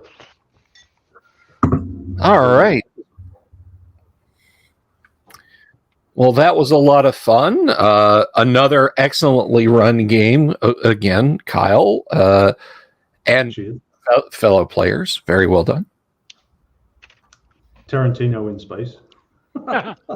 Tarantino in space. Darn right. If we'd had some dubs and the room had been a bit less seedy, it would have been John Woo in space. But I'll take what we can get. And as always, to those folks out in the audience, thank you for your participation and you watching. Jimmy Invictus is so invested in that Traveler. He's trying to throw a vote into what planet we go to. He's like, if you want to vote Jimmy, you've got to play. That's right. But no, it was a great game. And if you're just kind of stopping by and you're like, oh, these guys seem to have a lot of fun playing Classic Traveler, please click that subscription button, click the bell icon for notifications, leave us a comment underneath and tell us how much you love us, because we all love hearing that. I want to thank everyone who supports us on Patreon and Subscribestar. And if you want to buy us a coffee, Kyle and I are desperate for coffee money. I'd rattle a cup, but my pint glass doesn't rattle. You can do that. buymecoffee.com/bsylvie. And extra special thanks to the folks who do contribute and quite literally keep the lights on around here. So I say thank you. But yeah, good game tonight. And I guess we'll hang out for a little bit if the rest of the group wants to and discuss our usual after game. Yeah, it's fun. Always a lot of fun. And you guys are out in the audience, of course. You're welcome to hang out too. We talk gaming topics and all kinds of silly retail horror stories and famous people we met, and God knows whatever comes up on subject for the next little bit. Jimmy Invictus saying, I'm still betting that Bubba starts an interstellar war. If it involves the trafficking of bedazzled flip-flops, it certainly may happen. And Jimmy. Bubba's been branching out too. He does other fashion trends. He's got the Daisy Dukes there. That's right, with juicy bedazzled on the rear end of them. Yes. But anyway, so one thing I do want to mention, this obviously not to our players, but we do have some folks out there who have jumped in, because we did do an order sell through on the Tomb of Horrors Devil Face walls, which will be hand painted and shipped to you. Everybody who bought a beholder should have gotten a beholder by now. And if you haven't, it should be here by the end of the week. And if it's not, reach out to me. But the Devil Face wall tiles are currently printing. I had to stop and service my resin printer today. I had to put a new. I literally, okay. So for those of you who don't know, whether it's you guys here on the show or anyone in the audience, the way a resin printer works is you dump in resin, which is photosensitive. You put it in this little swimming pool that has a glass bottom. Its glass bottom sits on top of an LCD screen. And the LCD screen periodically draws with ultraviolet light a picture of every like 50th of a millimeter layer of the piece that you're drawing. A robot controlled dipping arm moves up and down and slowly pulls the print out of the juice, and the new layer slice is drawn on each one. The plastic on the bottom of the tank, the little swimming pool, is replaceable. For reasons I don't want to go into, it has to be flexible. And it will eventually tear. It will stretch out to the point where it doesn't do what it should anymore. I replaced mine today. It is a tedious process. It's not hard. It is tedious. So I replaced mine today twice. Because the first time I did it, it turns out those things come with a special protective cover so they don't get scratched before you get them. And I put it in place with 40 screws with a protective cover on it. And I said, aha, I bet if I'm super careful, I can just slit the plastic and then just peel the protective cover right out of there. And that was true up to the point where I also slit the clear film itself. So an hour and 15 minutes of work down the pan, another hour and 15 minutes of work doing that. That was, and I wish that had been the worst thing that had happened to me all week. But anyway, so the printer wasn't printing the Tomb of Horrors, Sphere of Annihilation, Devil Face walls today, but it is doing them again now. And I am waiting on 3 more to complete. And then they'll get painted and then they'll go out. So I know, Sapphire, your husband does some 3D printing for you, right? You have some 3D printed dice or something? Yeah. 3D printed dice, a couple of figurines. I have a Baby Yoda. I have a couple of dice towers for shaking my dice that are castles and such, so they're kind of fun. Right on. All kinds of different things. He made like some bag clips and such too, so just random stuff. Yeah, when you're working with phenolic resin, you have to accept that your hobby is incredibly harmful to your own physical health and the environment. I'm producing like trash bag after trash bag of toxic waste. Well, see, we recycle ours. We have a filament maker type of thing that we take all of our scrap things that didn't turn out in that, and then we can recycle it. Yeah, this is, like I said, this is phenolic resin. This is printing with juice, not with string. Although the recycling is awesome. Yep. TJ wants to know how long will it take to would a bedazzled flip-flop take print? Well, here's a cool thing. There's a printing filament called TPU, which is soft and rubbery, and you can make all kinds of stuff like that. I could print flip-flops on my printer. Hey, how about this, Bill? Your next something you could think of for merchandise: a bedazzled flip-flop that just says "Classic Traveler" on the bottom. just knock out some 3D printed TPU flip-flops. I could do it. Yeah, and sell them like keychains or earrings for those fashionable. I was actually seeing something that they're now 3D printing food. Yeah, I saw that. That was weird. It was on one of those Now This videos. It pops up on social media. They're 3D printing a steak. Like with 3D printing, you can have multiple feeds going into the nozzle. And so ours has got 3, so we can do shading and such. So, yep. Yeah, and this one was like, it was marbling, it was 3D printing meat, but it was also marbling by 3D printing fat into the meat. And it still looked nasty, right? And I'm sure the texture wouldn't have been great, but I thought that was... Where are they getting the fat from? Is that like from liposuction or what? God, I hope not. No, it's my I think it's all protein, like vegetable, isn't it? Like soy and such. Some of it is some of the 3D printed beef I've seen is collagen grown. Basically, they grow it on culture plates, and it's meat. It's real meat. You know, they go out to a cow and, you know, just suck a little out and grow it slowly over a special nutrient thing. But the problem is, even though it is meat and it is meat protein, it's not muscle. It doesn't work. So it's not flexing. It's not walking around a field.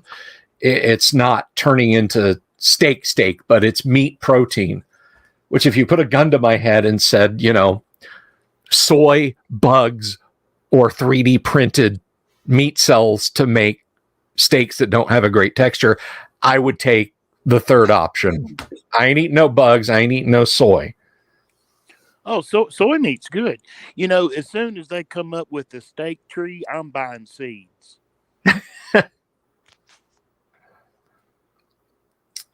Yeah, so 3D printed foods. I'm if they get, like I said, if they get the texture right, I'm all for it. Otherwise, hard pass. I mean, it's basically Star Trek, isn't it? There was some company a few years ago that was claiming that they could replicate protein just out of the air, which that's neat, but do it in a clean room.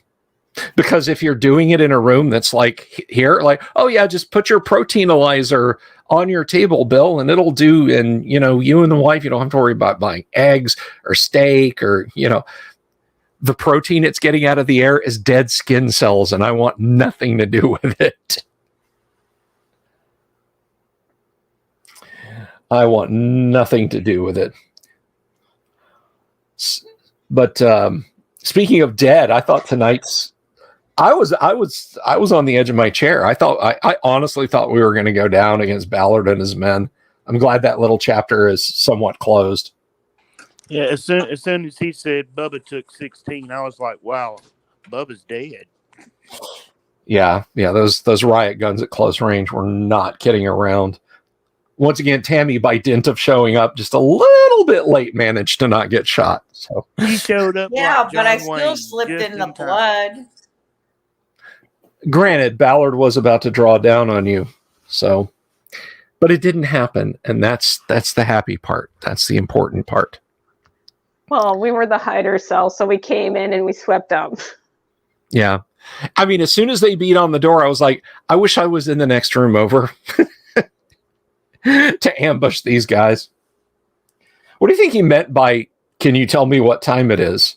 And I guess it's irrelevant, probably. You know, yeah, my guys are going to show up in 5 minutes. I wasn't going to give them the satisfaction.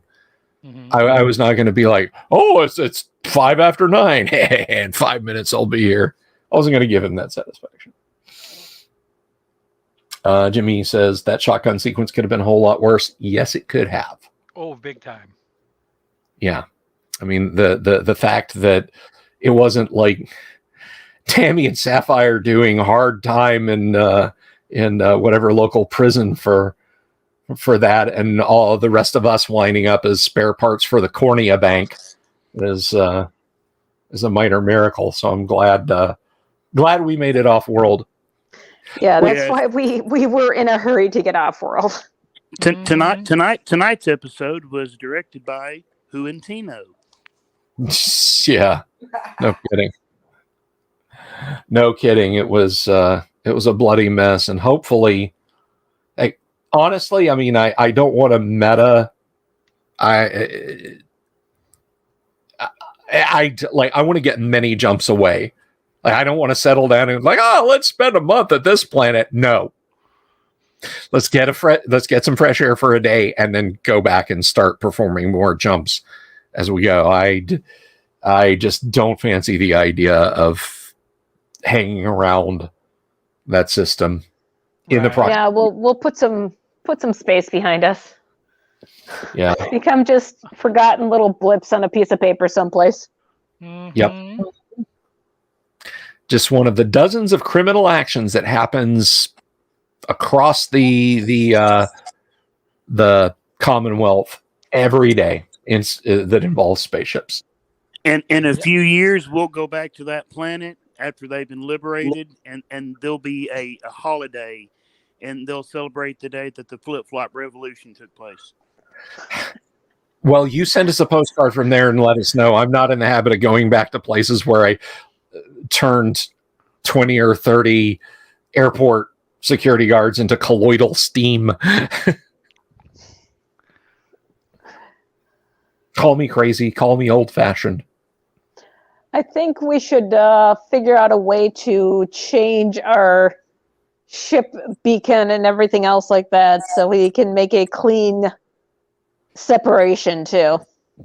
I mean, at this point, we've committed so many felonies already, we might as well. It doesn't carry the death penalty, and to be honest, it's, it's absolutely worth the expenditure. Any opposition to that? No. Oh, Bubba votes yes. Awesome, great. We'll work on a name later. We'll work on a name later. And no, we're not calling it flip flop. No. Put your hand down. Something fun like Reliance or something. Inspirational. Inspirational. Oh God. Here it comes. Punkla. Ooh, how about we call the ship the War Canoe? I'm not really digging it. What? That's kind of awesome. The War Canoe? Yeah, I like it. something got different. Yeah. Pop, verve. I like it. That we'll write that one on the whiteboard. With a little wax crayon thing. The one that I spritz the no nail bite stuff on, so Bubba won't eat it. War Canoe. That's no nail bite stuff does not work, by the way. I have not needed it, so. My mom tried it when I was young because I used to bite my nails. I knew I was biting them. It didn't stop me. I'm like, well, yeah, it's bitter, but I'm still going to bite them. I had to actually want to not bite them to get myself to stop. So, Viking Hat said, let me see. Surprises D6 versus D6. The difference is rounds of actions. Guy could kick in door, knock, knock, and kill everyone in the room. Yikes. Yeah, I mean, it's like D&D, If okay, I'm going to roll for a surprise. Roll a 1. All right, they rolled a 6. The orcs rush in and stab everybody. That's the surprise difference. The 3 segments. The orcs rush in and just proceed to stab the hell out of everybody for 2 rounds nonstop. Mm-hmm. 2 segments, but for purposes of melee, they are considered rounds.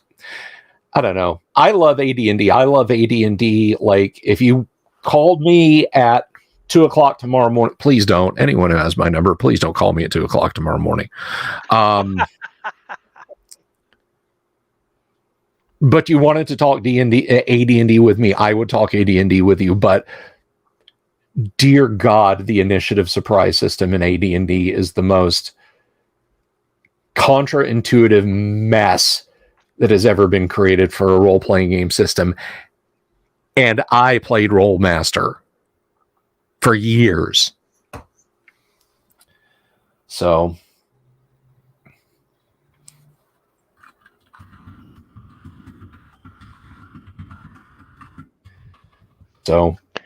I think we should put ship names out there and then do maybe a poll. Yeah, definitely. That's a good definitely. idea. Yeah, have people in the comments write down what shit name they think would be The fun. biggest super chat gets the ship name out of the list we have.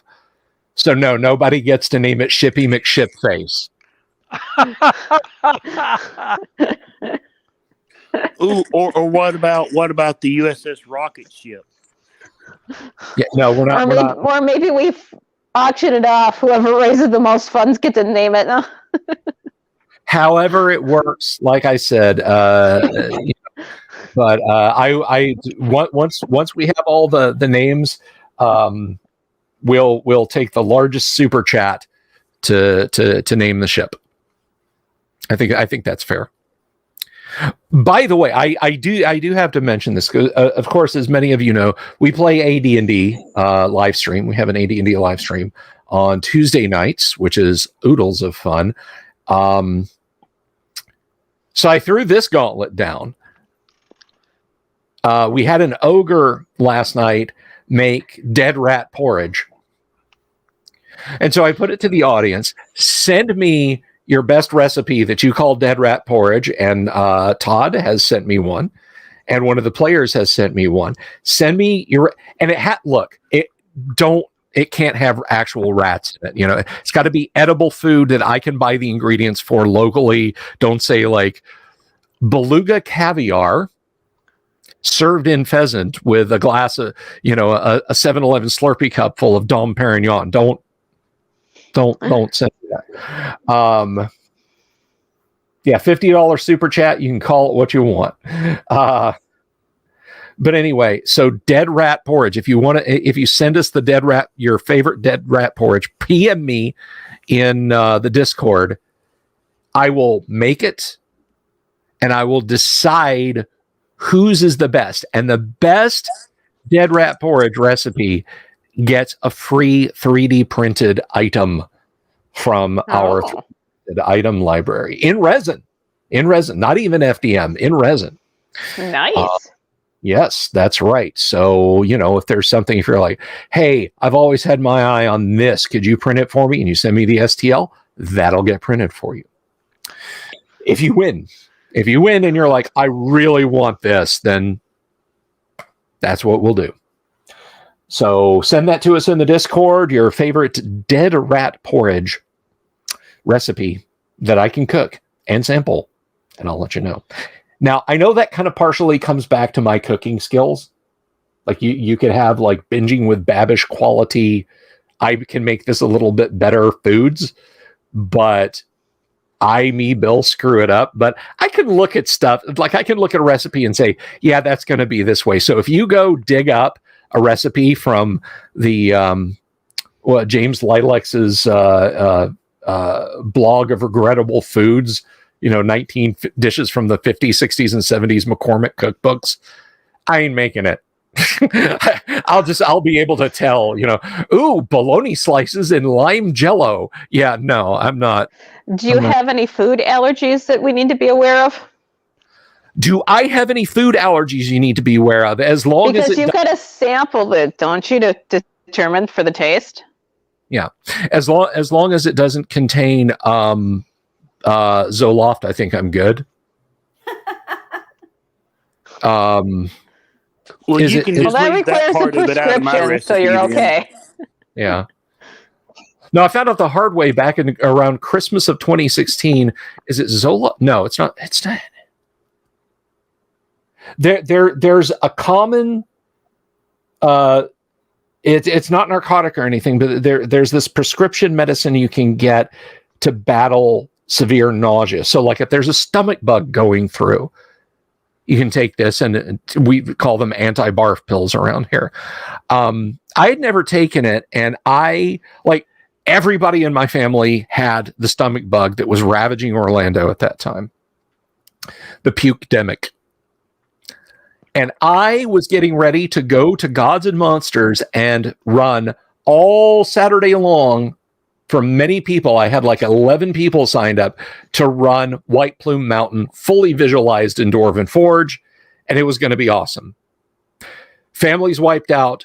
I'm loading all my Dwarven Forge and miniatures and stuff in the car, and I'm getting everything in there. And I'd gotten up fairly early to load the car because it takes a while to put a ton of Dwarven Forge into a car.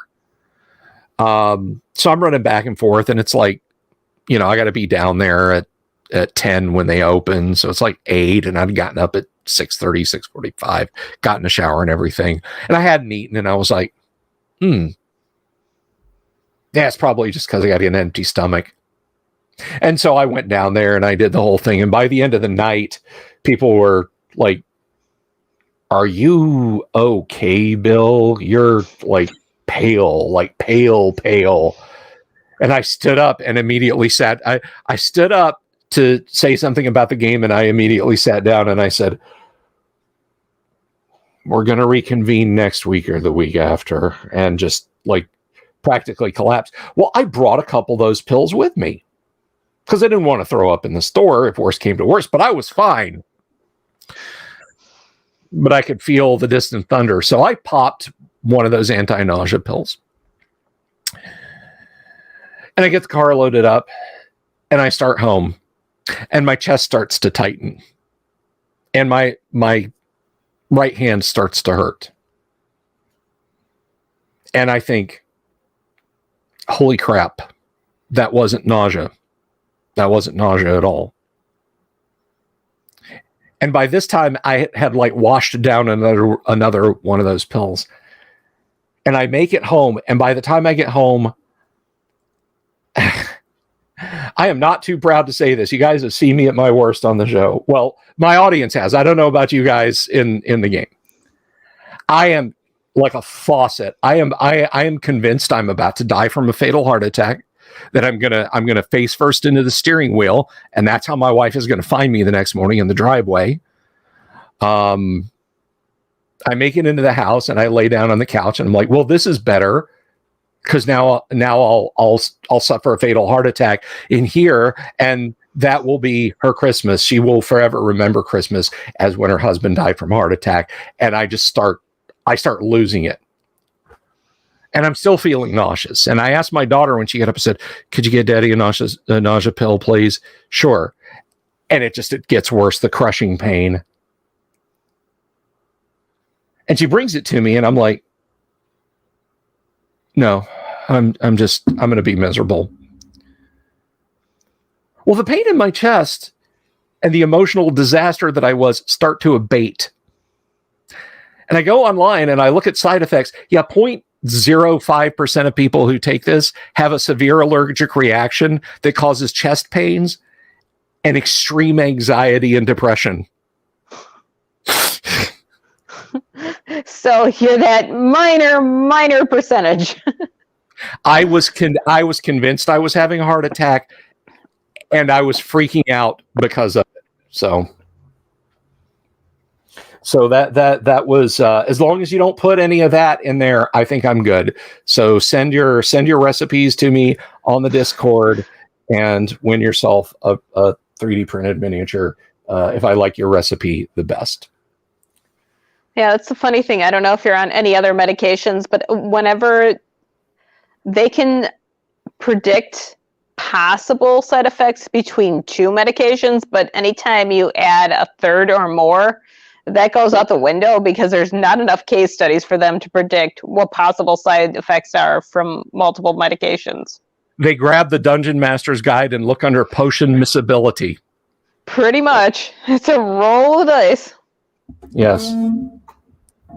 That was a fun end of that. So thank you, Wave of Mutilation. Yes, that was a blast. Has anyone here ever done the potion miscibility table? Pound a potion, pound another different potion during the same round, and get some fun rolls from your DM? I was in a game. We didn't do that, but my DM actually had created on his computer. He called it the well, and so you could drink from the well, and you'd have random things happen. Some good, some bad. I gotcha. Like a potion of many things. I mean, anything was possible. You could change genders, races, classes, gain spells, lose spells, even if you didn't have magic. I mean, there were so many random things.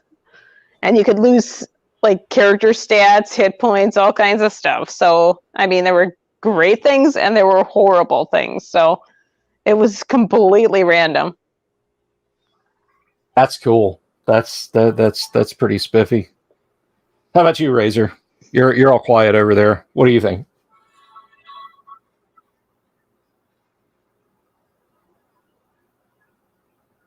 You're muted. You're muted. Sorry. No, I've never used the table nor had it used on me. Then again, as a player, I don't use potions all that much. So I'm either direct spell or I just go with it. Yeah, I had. Go ahead. No, that's it. Go ahead. Oh, no, I was just going to say the party was joined the Monday night game. A permanent member of the group can't be magically healed. She can only take potions, so the party scavenges every potion to make sure that she stays alive. Kyle's having breakfast. Did you bring enough breakfast for all of us, Kyle? No, of course not. I only take care of myself. I'm the game master. I'm the game master. You're holding out the bacon on us? Come on. I'm definitely holding out the bacon. I'm Jewish. I don't touch the stuff. You can have it all.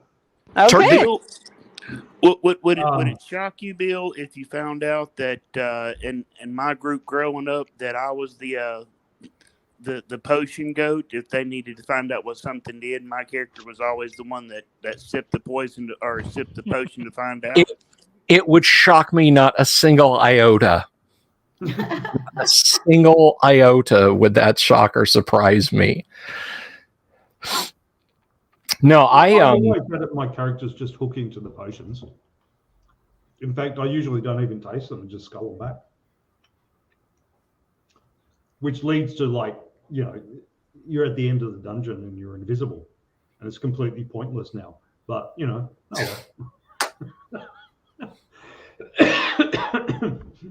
And then you start saying, well, hang on, I'm invisible until I attack somebody, right? Or do something like that. Okay. Well, we'll just wait until we go to the next dungeon. I'll just spend the next month being invisible. And, yeah. Strangely, most game masters aren't on board with that. Jimmy asks, this is Isle, is worse than Tomb of Horrors and you never played or read. Thoughts? Yeah. If it's got apes, it must be vicious. If it's got, first of all, and most important, if it's got apes, it must be vicious. Kyle and I both are part of the anti-ape cult defense force. He converted me, by the way. That's all him. With a blood-chilling cry of "ook ook," the apes are upon you. Was it a black banana coming together, or two bananas coming together in front of a black sun? A fine standard. That's exactly right.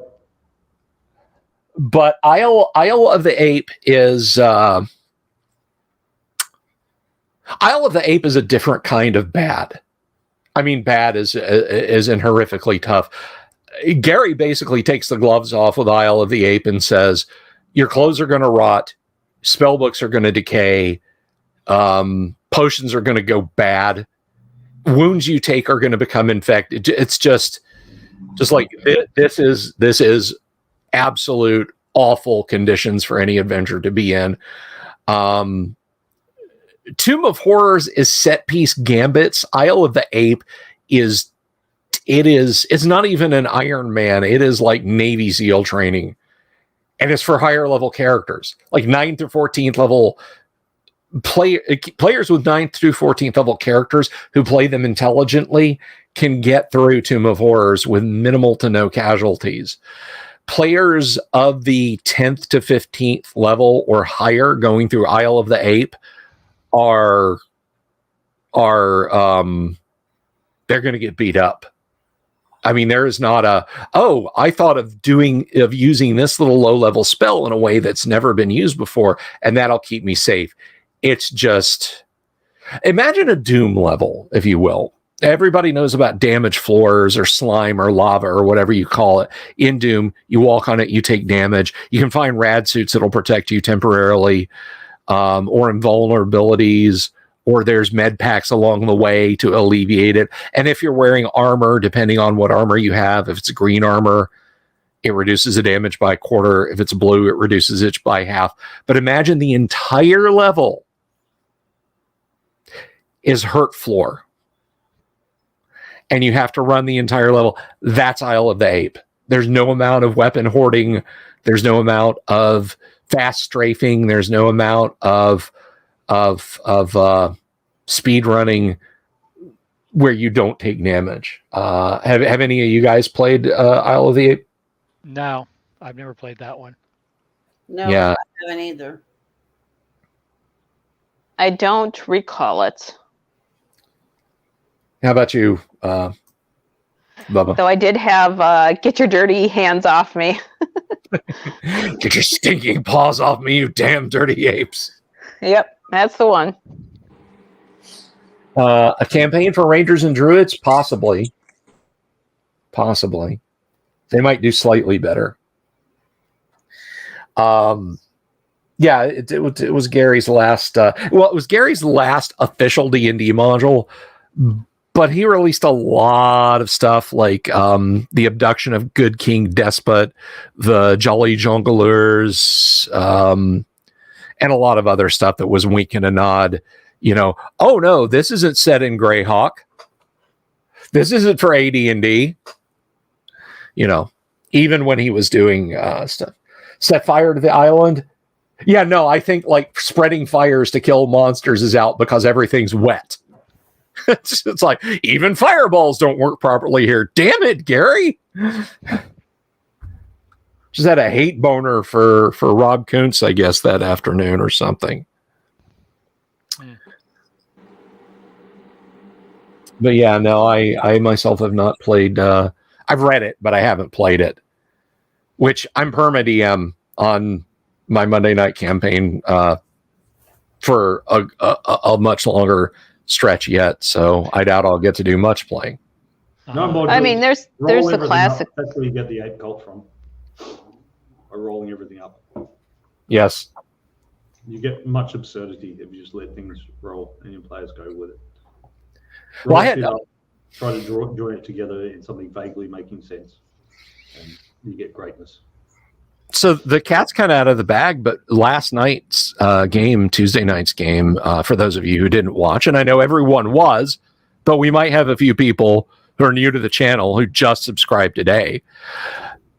That's not the case. Anyway, the party was finishing up a fist fight amongst themselves in in front of their lodgement near Castle Greyhawk, and a fellow in a bathrobe and slippers with a long scrub brush and a bag presumably full of toiletries just kind of walked across their land close enough to hail them and say, is there a river or a spring or something nearby that clean water, not stagnant? And they're like staring at him because here's a guy in a terry cloth robe with a towel, a scrub brush, a bag of something, slippers, and they just kind of point, and he walks off, thanks them.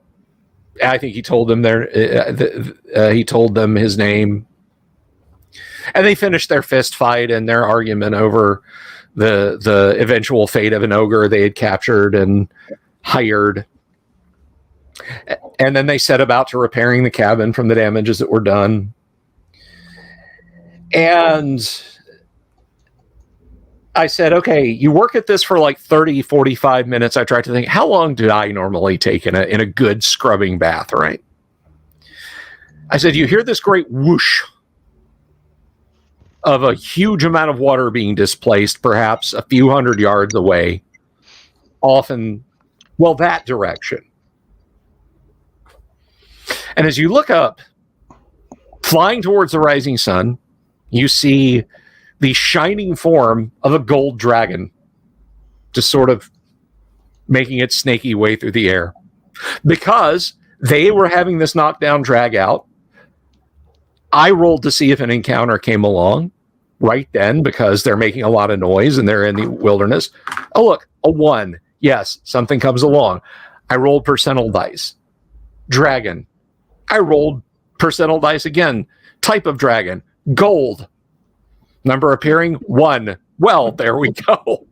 I remember the description from Dragon said that they can appear when they interact with humans. They mostly make themselves appear as human. So he just came walking along. Is there a pond or a river somewhere a fella could bathe? And they just kind of point him off in that direction and proceed to go about fighting amongst themselves. And there he went. So, I mean, you know, some 66 or 77. Well, no, in his case, it would have been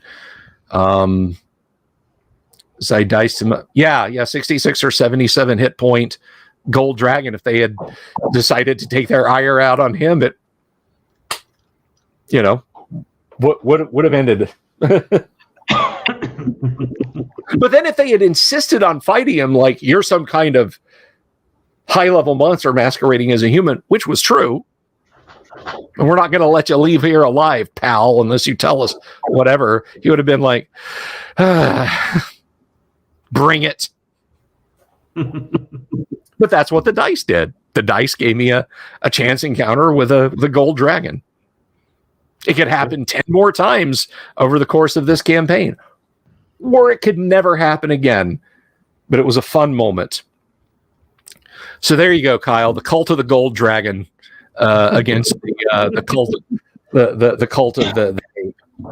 Yeah, some of these guys need to go back and look at our hex crawl videos and stuff, where we just roll up what, you know, you have a starting village and you roll up what's in the neighboring hexes, and you come up with stuff that as a GM you'd never. If you choose, your natural tendency is basically towards mediocre. You're not going to put anything in super weak and easy for them to deal with, and you're not going to put anything super tough or super magical. You're going to put in fairly mundane, mediocre things instinctively. But that's not very interesting. The extremes are more interesting, and the dice give you the extremes. So, you just roll it up, and, you know, we came things like with half a dozen ogres with an ogre mage living about a mile from the village and all this sort of stuff. But the ape cult came about when I was rolling up a random dungeon for my group, and there were 2 sections of the dungeon. One was a sort of a more natural area, and one was a more worked area. And the dungeon first came about because I rolled up what was local to the area, which was a bunch of bandits. Percentage in lair, I rolled up, okay, they're in their lair at the moment. When the players go through, they'll be in their lair. What's their lair? And so then I started rolling up the dungeon. A natural section and a work section. And between the natural section and the work section, there was a secret door. And in the work section, I kept rolling up carnivorous apes. I kept rolling up man-eating apes. I'm like, what the hell are these man-eating apes doing there?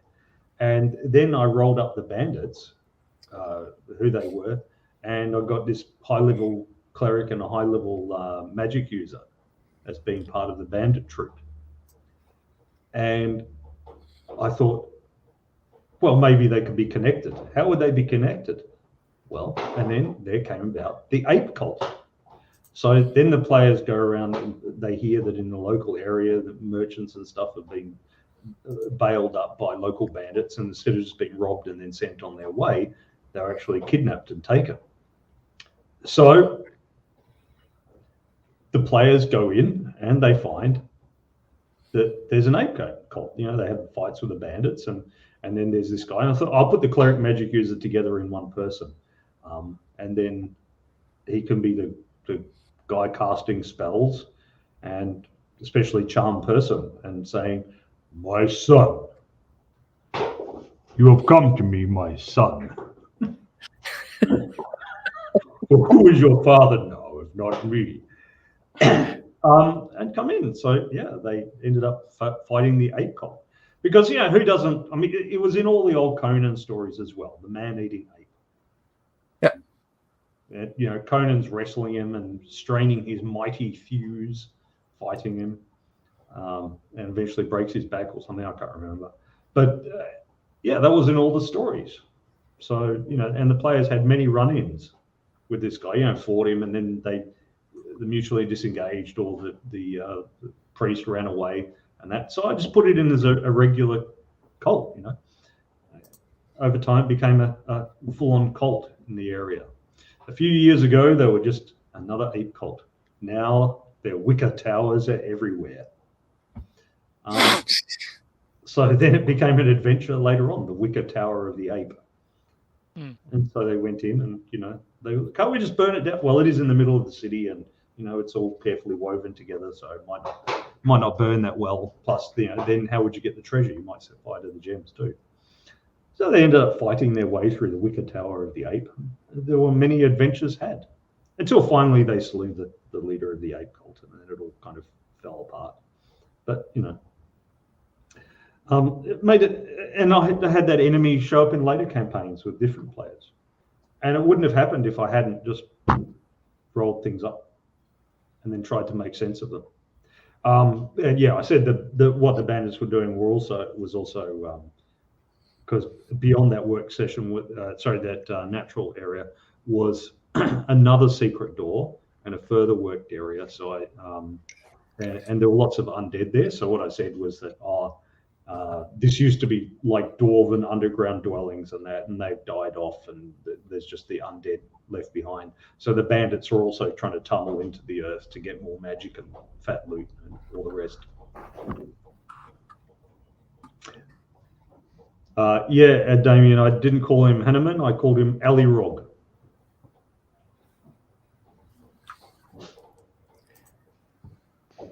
Alirog, the great god Alirog. Alirog. And I've spoken before about guys. Let me tell you something. And this is not I'm not sponsored by these guys or anything. I reviewed the film on the channel before. Please check out Morgan King's work, The Spine of Night, and all of the supporting videos. You can see Exordium on YouTube. I saw it a number of years ago. I fell in love with it.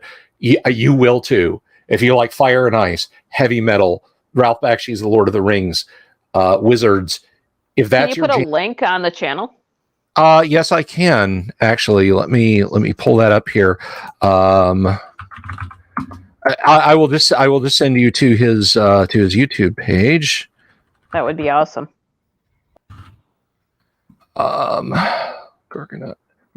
Here we go. Morgan King.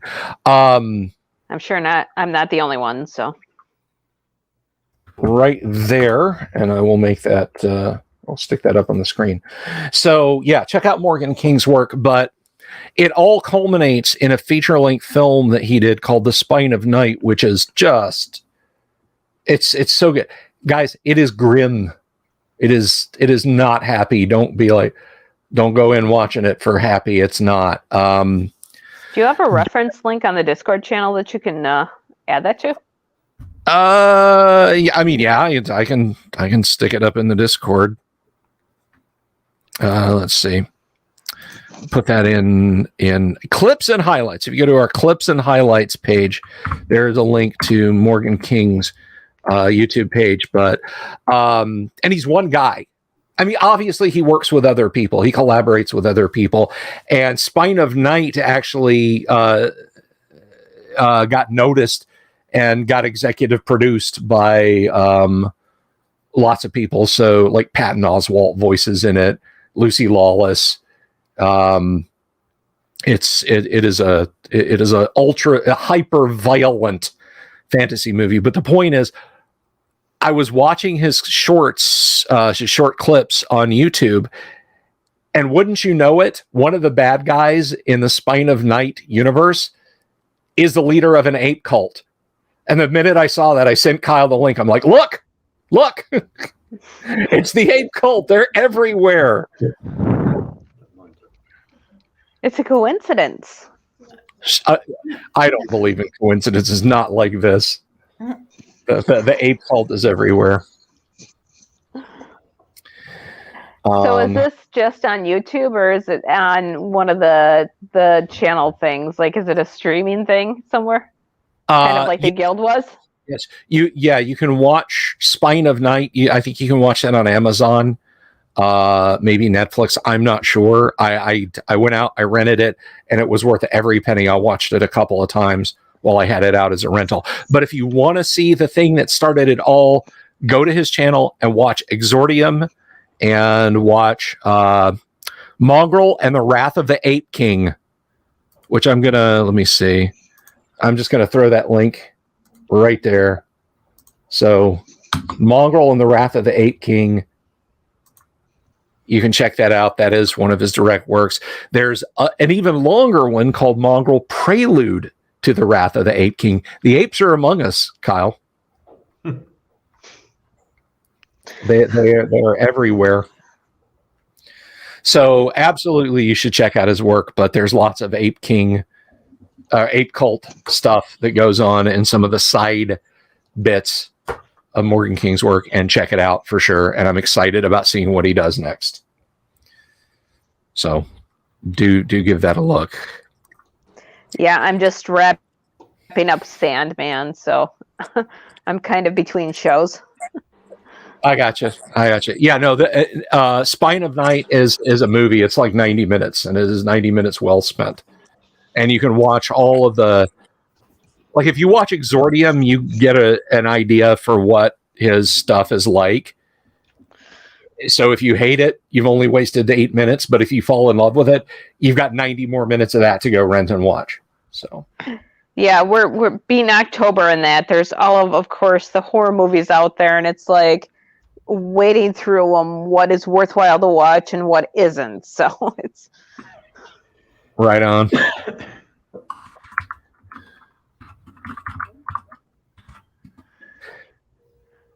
Because of course, all of the ones like Pinhead and all that they're trying to wrap things up and make their last couple of bucks off of it are coming out, and I'm like, yeah, we can do better. So what do you guys? Does anybody have any horror gaming plans for the Halloween weekend? Kyle, how about you? Anything with the kids, or just gonna trick or treat, or what? I think Halloween. This is Australia. Halloween isn't really a thing down here. I gotcha. It's just not really a thing. You know, we just we get it indirectly via America with. I think America's where Halloween started. Pretty much an American. Well, my son phenomenon. was telling me something about the Irish starting. Well, but I mean the whole knocking on doors and getting lollies and stuff is that's American and that. So kids running around doing anything. Sorry. Yeah, that sounds like America. You know, the closest I come to horror is watching you guys play. Yeah, we are pretty horrible, aren't we? That's well. I mean, what? Basically, our classic traveler game is a slasher fic. So. Yep, we are definitely murder hobos. And I've tried so hard. I've tried so hard. Well, I gave you many chances to decide not to kill the guys who were your prisoners, but you know. Yeah. I didn't want to fall into the thing of, I didn't know I had the chance to stop anyone. Well, I have been dropping gold in the green room comments for names of the ship. Let's see. Okay, so we've got some here. These are in the green room, but these are from Sappy says the Black Pearl. It's a little too on the nose, but it's not. I don't hate it. USS Dave's not here. I'm loving that one. USS Rubber Ducky, the Clyde, the Ape Cult. Call it the Ape Cult. The Murder Hobo. Tarantino in Space. It's from our own game master. The USS Woorantino, aka the Woot. Yes, those are definitely, they're something. Of the many things I've read today, those were some of them. Isn't Halloween kind of based on like the celebration of the dead with Louisiana and such? Well, I know in Mexico it's Dios de los Muertos. That's a thing down there. Day of the Dead. Yeah.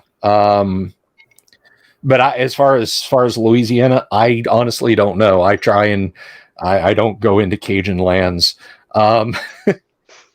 Great food and music, though. I'll say that. No, I'm just kidding. But no, I had not heard. I had not heard that.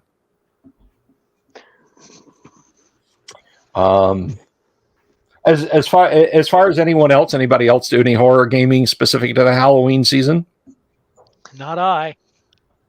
I mean, I was playing Vampire the Mask for a while, but the Discord channel is kind of on a pause right now. So, unfortunately, the 1 month you would think it would be like in the prime, it's not, but it is what it is. So, you're in luck because we have 2 more weeks. 2 more weeks. It's a very 3D effect. 2 more weeks. We have 2 more weeks of Call of Cthulhu live Let's Play on Friday nights. Cosmic Horror, and our Todd is in that game and doing a absolutely wonderful job playing his character in that. So we will. Now you might think, well, what can you get done in 2 weeks? Trust me. There's Cthulhu is great. Yeah, It's so much fun.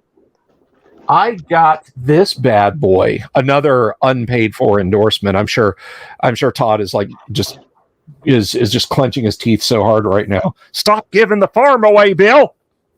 But this is a reproduction of the original Call of Cthulhu box set that Chaosium did, and it's only $40 on Chaosium's website. It is absolutely worth purchasing. It came with dice. You really, if you like playing Call of Cthulhu, get that bad boy. They have like a not multi-$100, but they have like $140 version that's 2 inches thick and has a bunch of additional adventure modules in it. But I just broke out for the classic one. So if you like playing Call of Cthulhu, it's a worthy purchase. My issue with like running Cthulhu was always that I'd take all this careful trouble to try to run this really serious, scary game, and at the moment of peak tension, somebody would crack a joke. Yeah, so it's just yeah, and I'll tell you, when I first played Cthulhu back in '90, you are so right, Kyle. You're so right. My buddy Jeff, we were playing Cthulhu by candlelight. It was actually a lot of fun, and my buddy Jeff was just like not like he just said partway through the game, he's like, Scooby-Doo has ruined an entire generation of Call of Cthulhu players. People who were in their 30s when Call of Cthulhu first came out in 1980.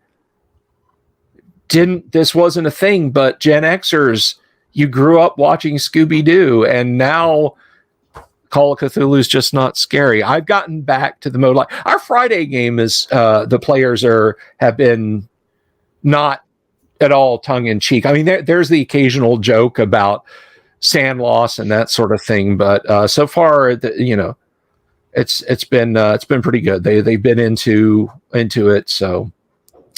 I remembered at Gen Con there was the Scooby-Doo RPG stuff back in like the 80s and that late 80s, early 90s, that was a thing. Huh.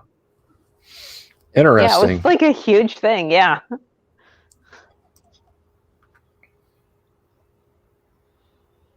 Yeah, players just taking the piss out of everything is always a bit of a risk or issue. I found that a bit with conflict as well.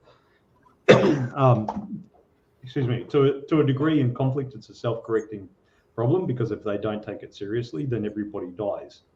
And So then they either stop playing or they roll up some new characters and start taking things seriously. So, I mean, it's to a degree, it's a self-correcting problem, but I don't like self-correcting problems that end by the group splitting up. That's Right. Yeah. and there seems to be about a 50-50 chance of that. So, well, I think I was kind of joking with my wife on our way to.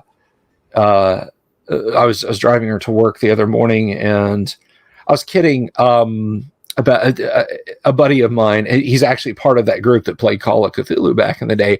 We weren't playing Call of Cthulhu, but I don't remember what Kevin was running. But myself and I was like 19 at the time, and one of our players was just had just turned 17 or 18, so he's a little younger.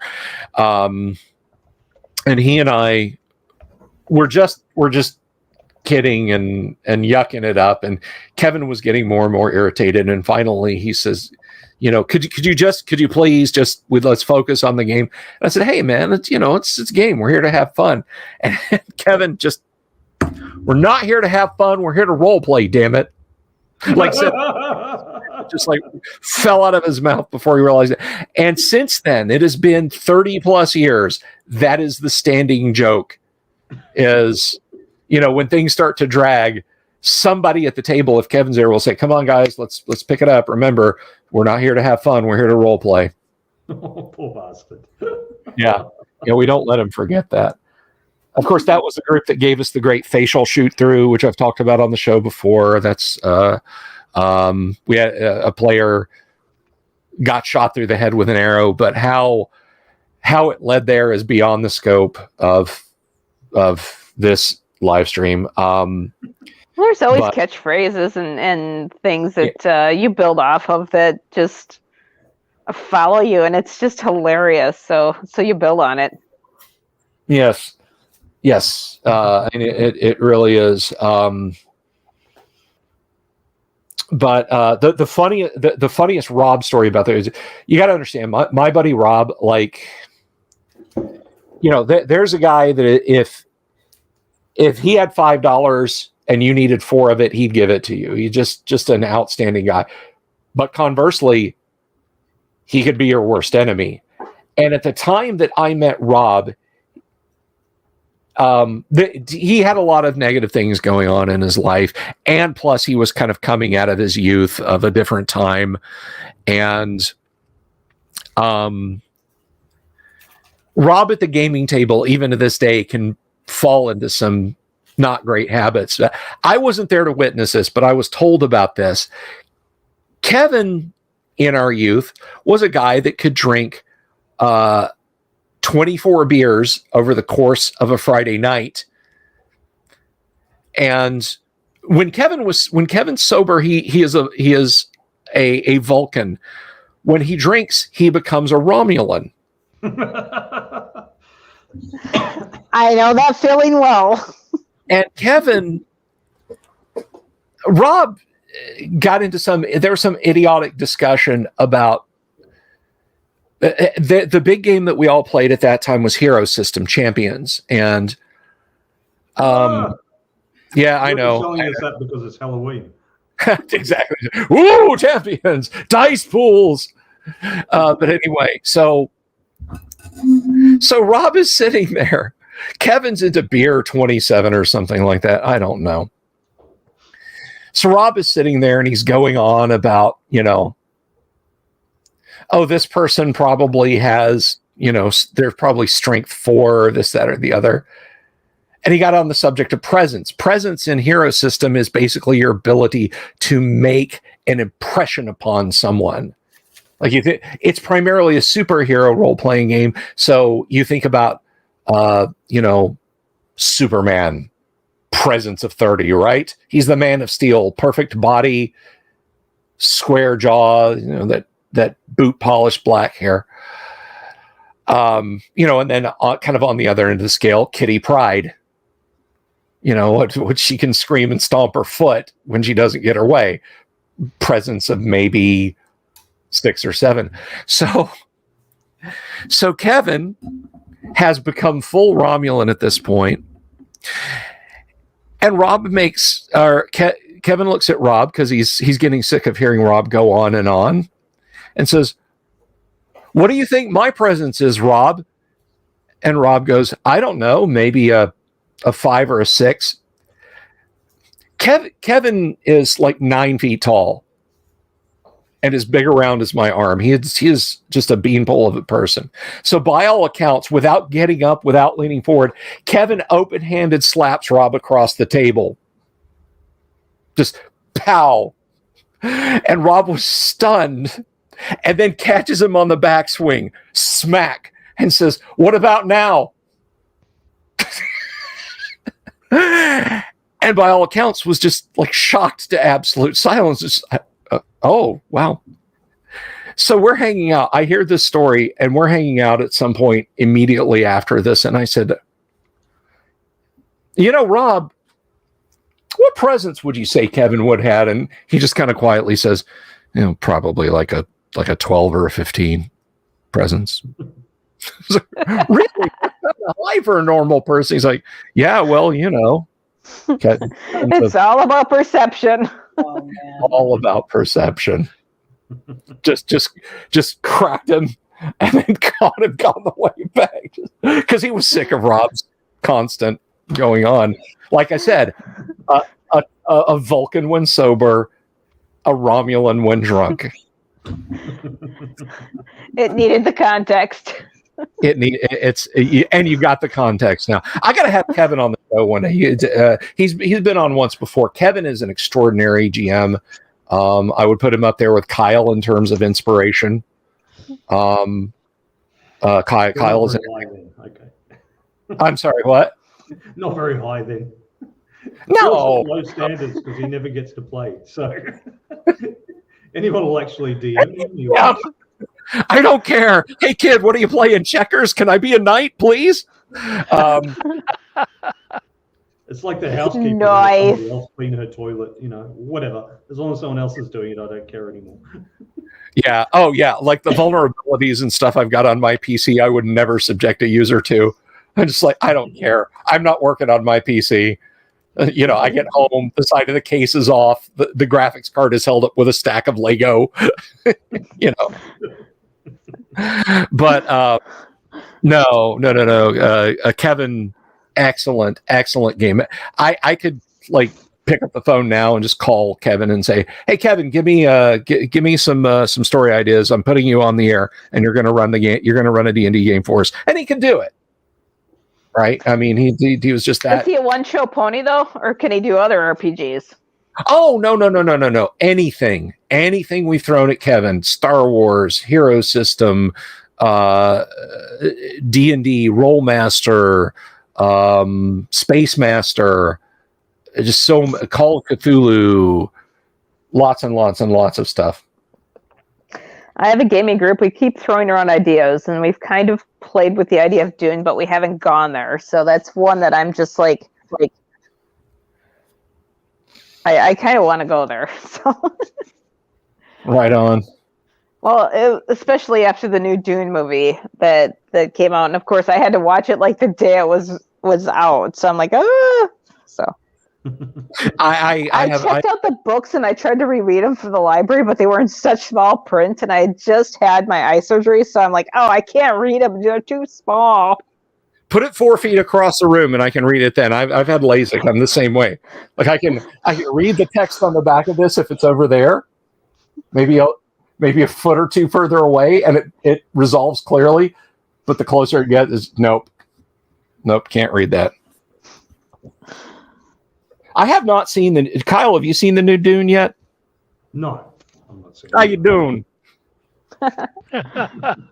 No, it's good. I mean, and of course you've got like if you like Jason Mamba or whatever, he's in there, of course. So Jason Mamba, whatever his name is, Mamba, Aquaman. Aquaman. Was he the 5th guy they cast in the movie? Anyway, no, I know. That's what we were. I don't want to do a spoiler on it, but he's a single role, so. Okay. No, I've seen David Lynch's Dune. As far as I'm concerned, it's like the best version. So you'd have to do a lot to get me to not still think that piece of art is not the best Dune. I just watch little shows. I watched the 3 seasons of Mr. In Between, an Australian crime dark comedy, and that was pretty good. He's an enforcer and a hitman running security for a strip club, and he gets himself into little adventures, and it's quite good the way he is walking along the street with his little daughter, and a couple of young blokes come past, and they smash into his daughter and knock her ice cream down to the ground, and he turns around to look at them like, hey, and then they start swearing at and threatening him, and he just kind of smiles at them and says, oh, okay, and he smiles at them. And then he's walking down the street a bit, and he says, don't worry, dear, I'll get you another one. And walks down the street a little bit more and gets into the car. And as he's walking past towards his car, he sees the guys down the street, and they're just, kicking back, having a cigarette, leaning against the wall or something. So he says, just wait here, dear.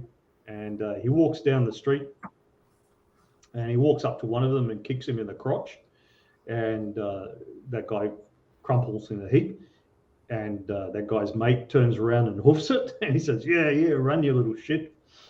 And then the hero, Ray, or the protagonist rather, looks around, and he sees a woman at the top of the road looking rather shocked and horrified. He's just done it in a side street to a main shopping strip. It's about as smart as a player character. Then he obviously goes back to his car, and a couple of days later he gets a phone call, and oh, what was that about? His friend says, oh, I have to go to court. Why? What happened? Oh, they took my rego. Obviously the woman had witnessed the assault, got his registration card, and followed him up. So he ends up being sent by the court to anger management classes, and he's sitting around in a circle with these other guys describing their background and how they get angry and violent towards their spouses and that. And he says, oh, I think I'm in the wrong place. I don't do anything bad like hit a woman. he just hits people in the street and stuff. He doesn't do anything bad like hit a woman. But that's his own little, it's very Omar, man, it's good to have a call. And there's a sort of a Mr. Sensitive ponytail type of guy in charge of the class going, do you understand that violence is not a solution to problems? He says, no, violence is a solution to problems. And he says, when did violence ever solve anything? And he says, well, World War II. We didn't defeat the Nazis by talking to them. Okay, apart from World War II, when did violence ever solve it? He says, well, plenty of times. And I think there's good violence and bad violence. So he had all those rationalizations, and I was sitting there watching it and going, he sounds exactly like a player. I'm going to dispute that, because if he was a player and he'd looked up and seen that woman doing that, he would have taken her hostage, maybe not killed her, but like taken her hostage, inexplicably set her car on fire, like locked her up in his house and been like, I will let you go when you promise not to tell the authorities what I did. That's a player move. And in the process created 12 more witnesses. Yeah, exactly. Yeah, players are like that moment in I think it's Casino, where Joe Pesci is talking about how when you're going to kill a guy and bury him out in the desert, and he says, before you go out there, you've got to have the hole already dug, because otherwise you kill the guy, and while you're digging the hole, someone else comes along, and before you know it, you're out there all damn night digging holes. Yes, absolutely. Well, speaking of holes, I've just been watching little shows like that. Unfortunately, speaking of holes, I feel like I'm about to fall in one. So I'm gonna drop off the stream again. Thank you everyone for watching. We'll be back I will be back tomorrow night with more discussion of deities and demigods. And then Friday night, also more deities and demigods. But then on the back half of the night, Call of Cthulhu. So you'll want to see that if you have an interest in creepy cosmic horror. Now, I don't know if when I go, it will end the stream. Kyle is kind of also an admin. So if you guys are here and you wish to keep going, that's just fine. But your friendly neighborhood dungeon delver needs to go have a lie down. So everyone have a wonderful evening. I love you all. I mean it. Please be good to each other, and good night. Take care. Good night, my friend. Talk to you Night. next Good night, week. boys and girls. See you next week. Okay. All righty. I'm off. Good night. Good night, everyone. Night.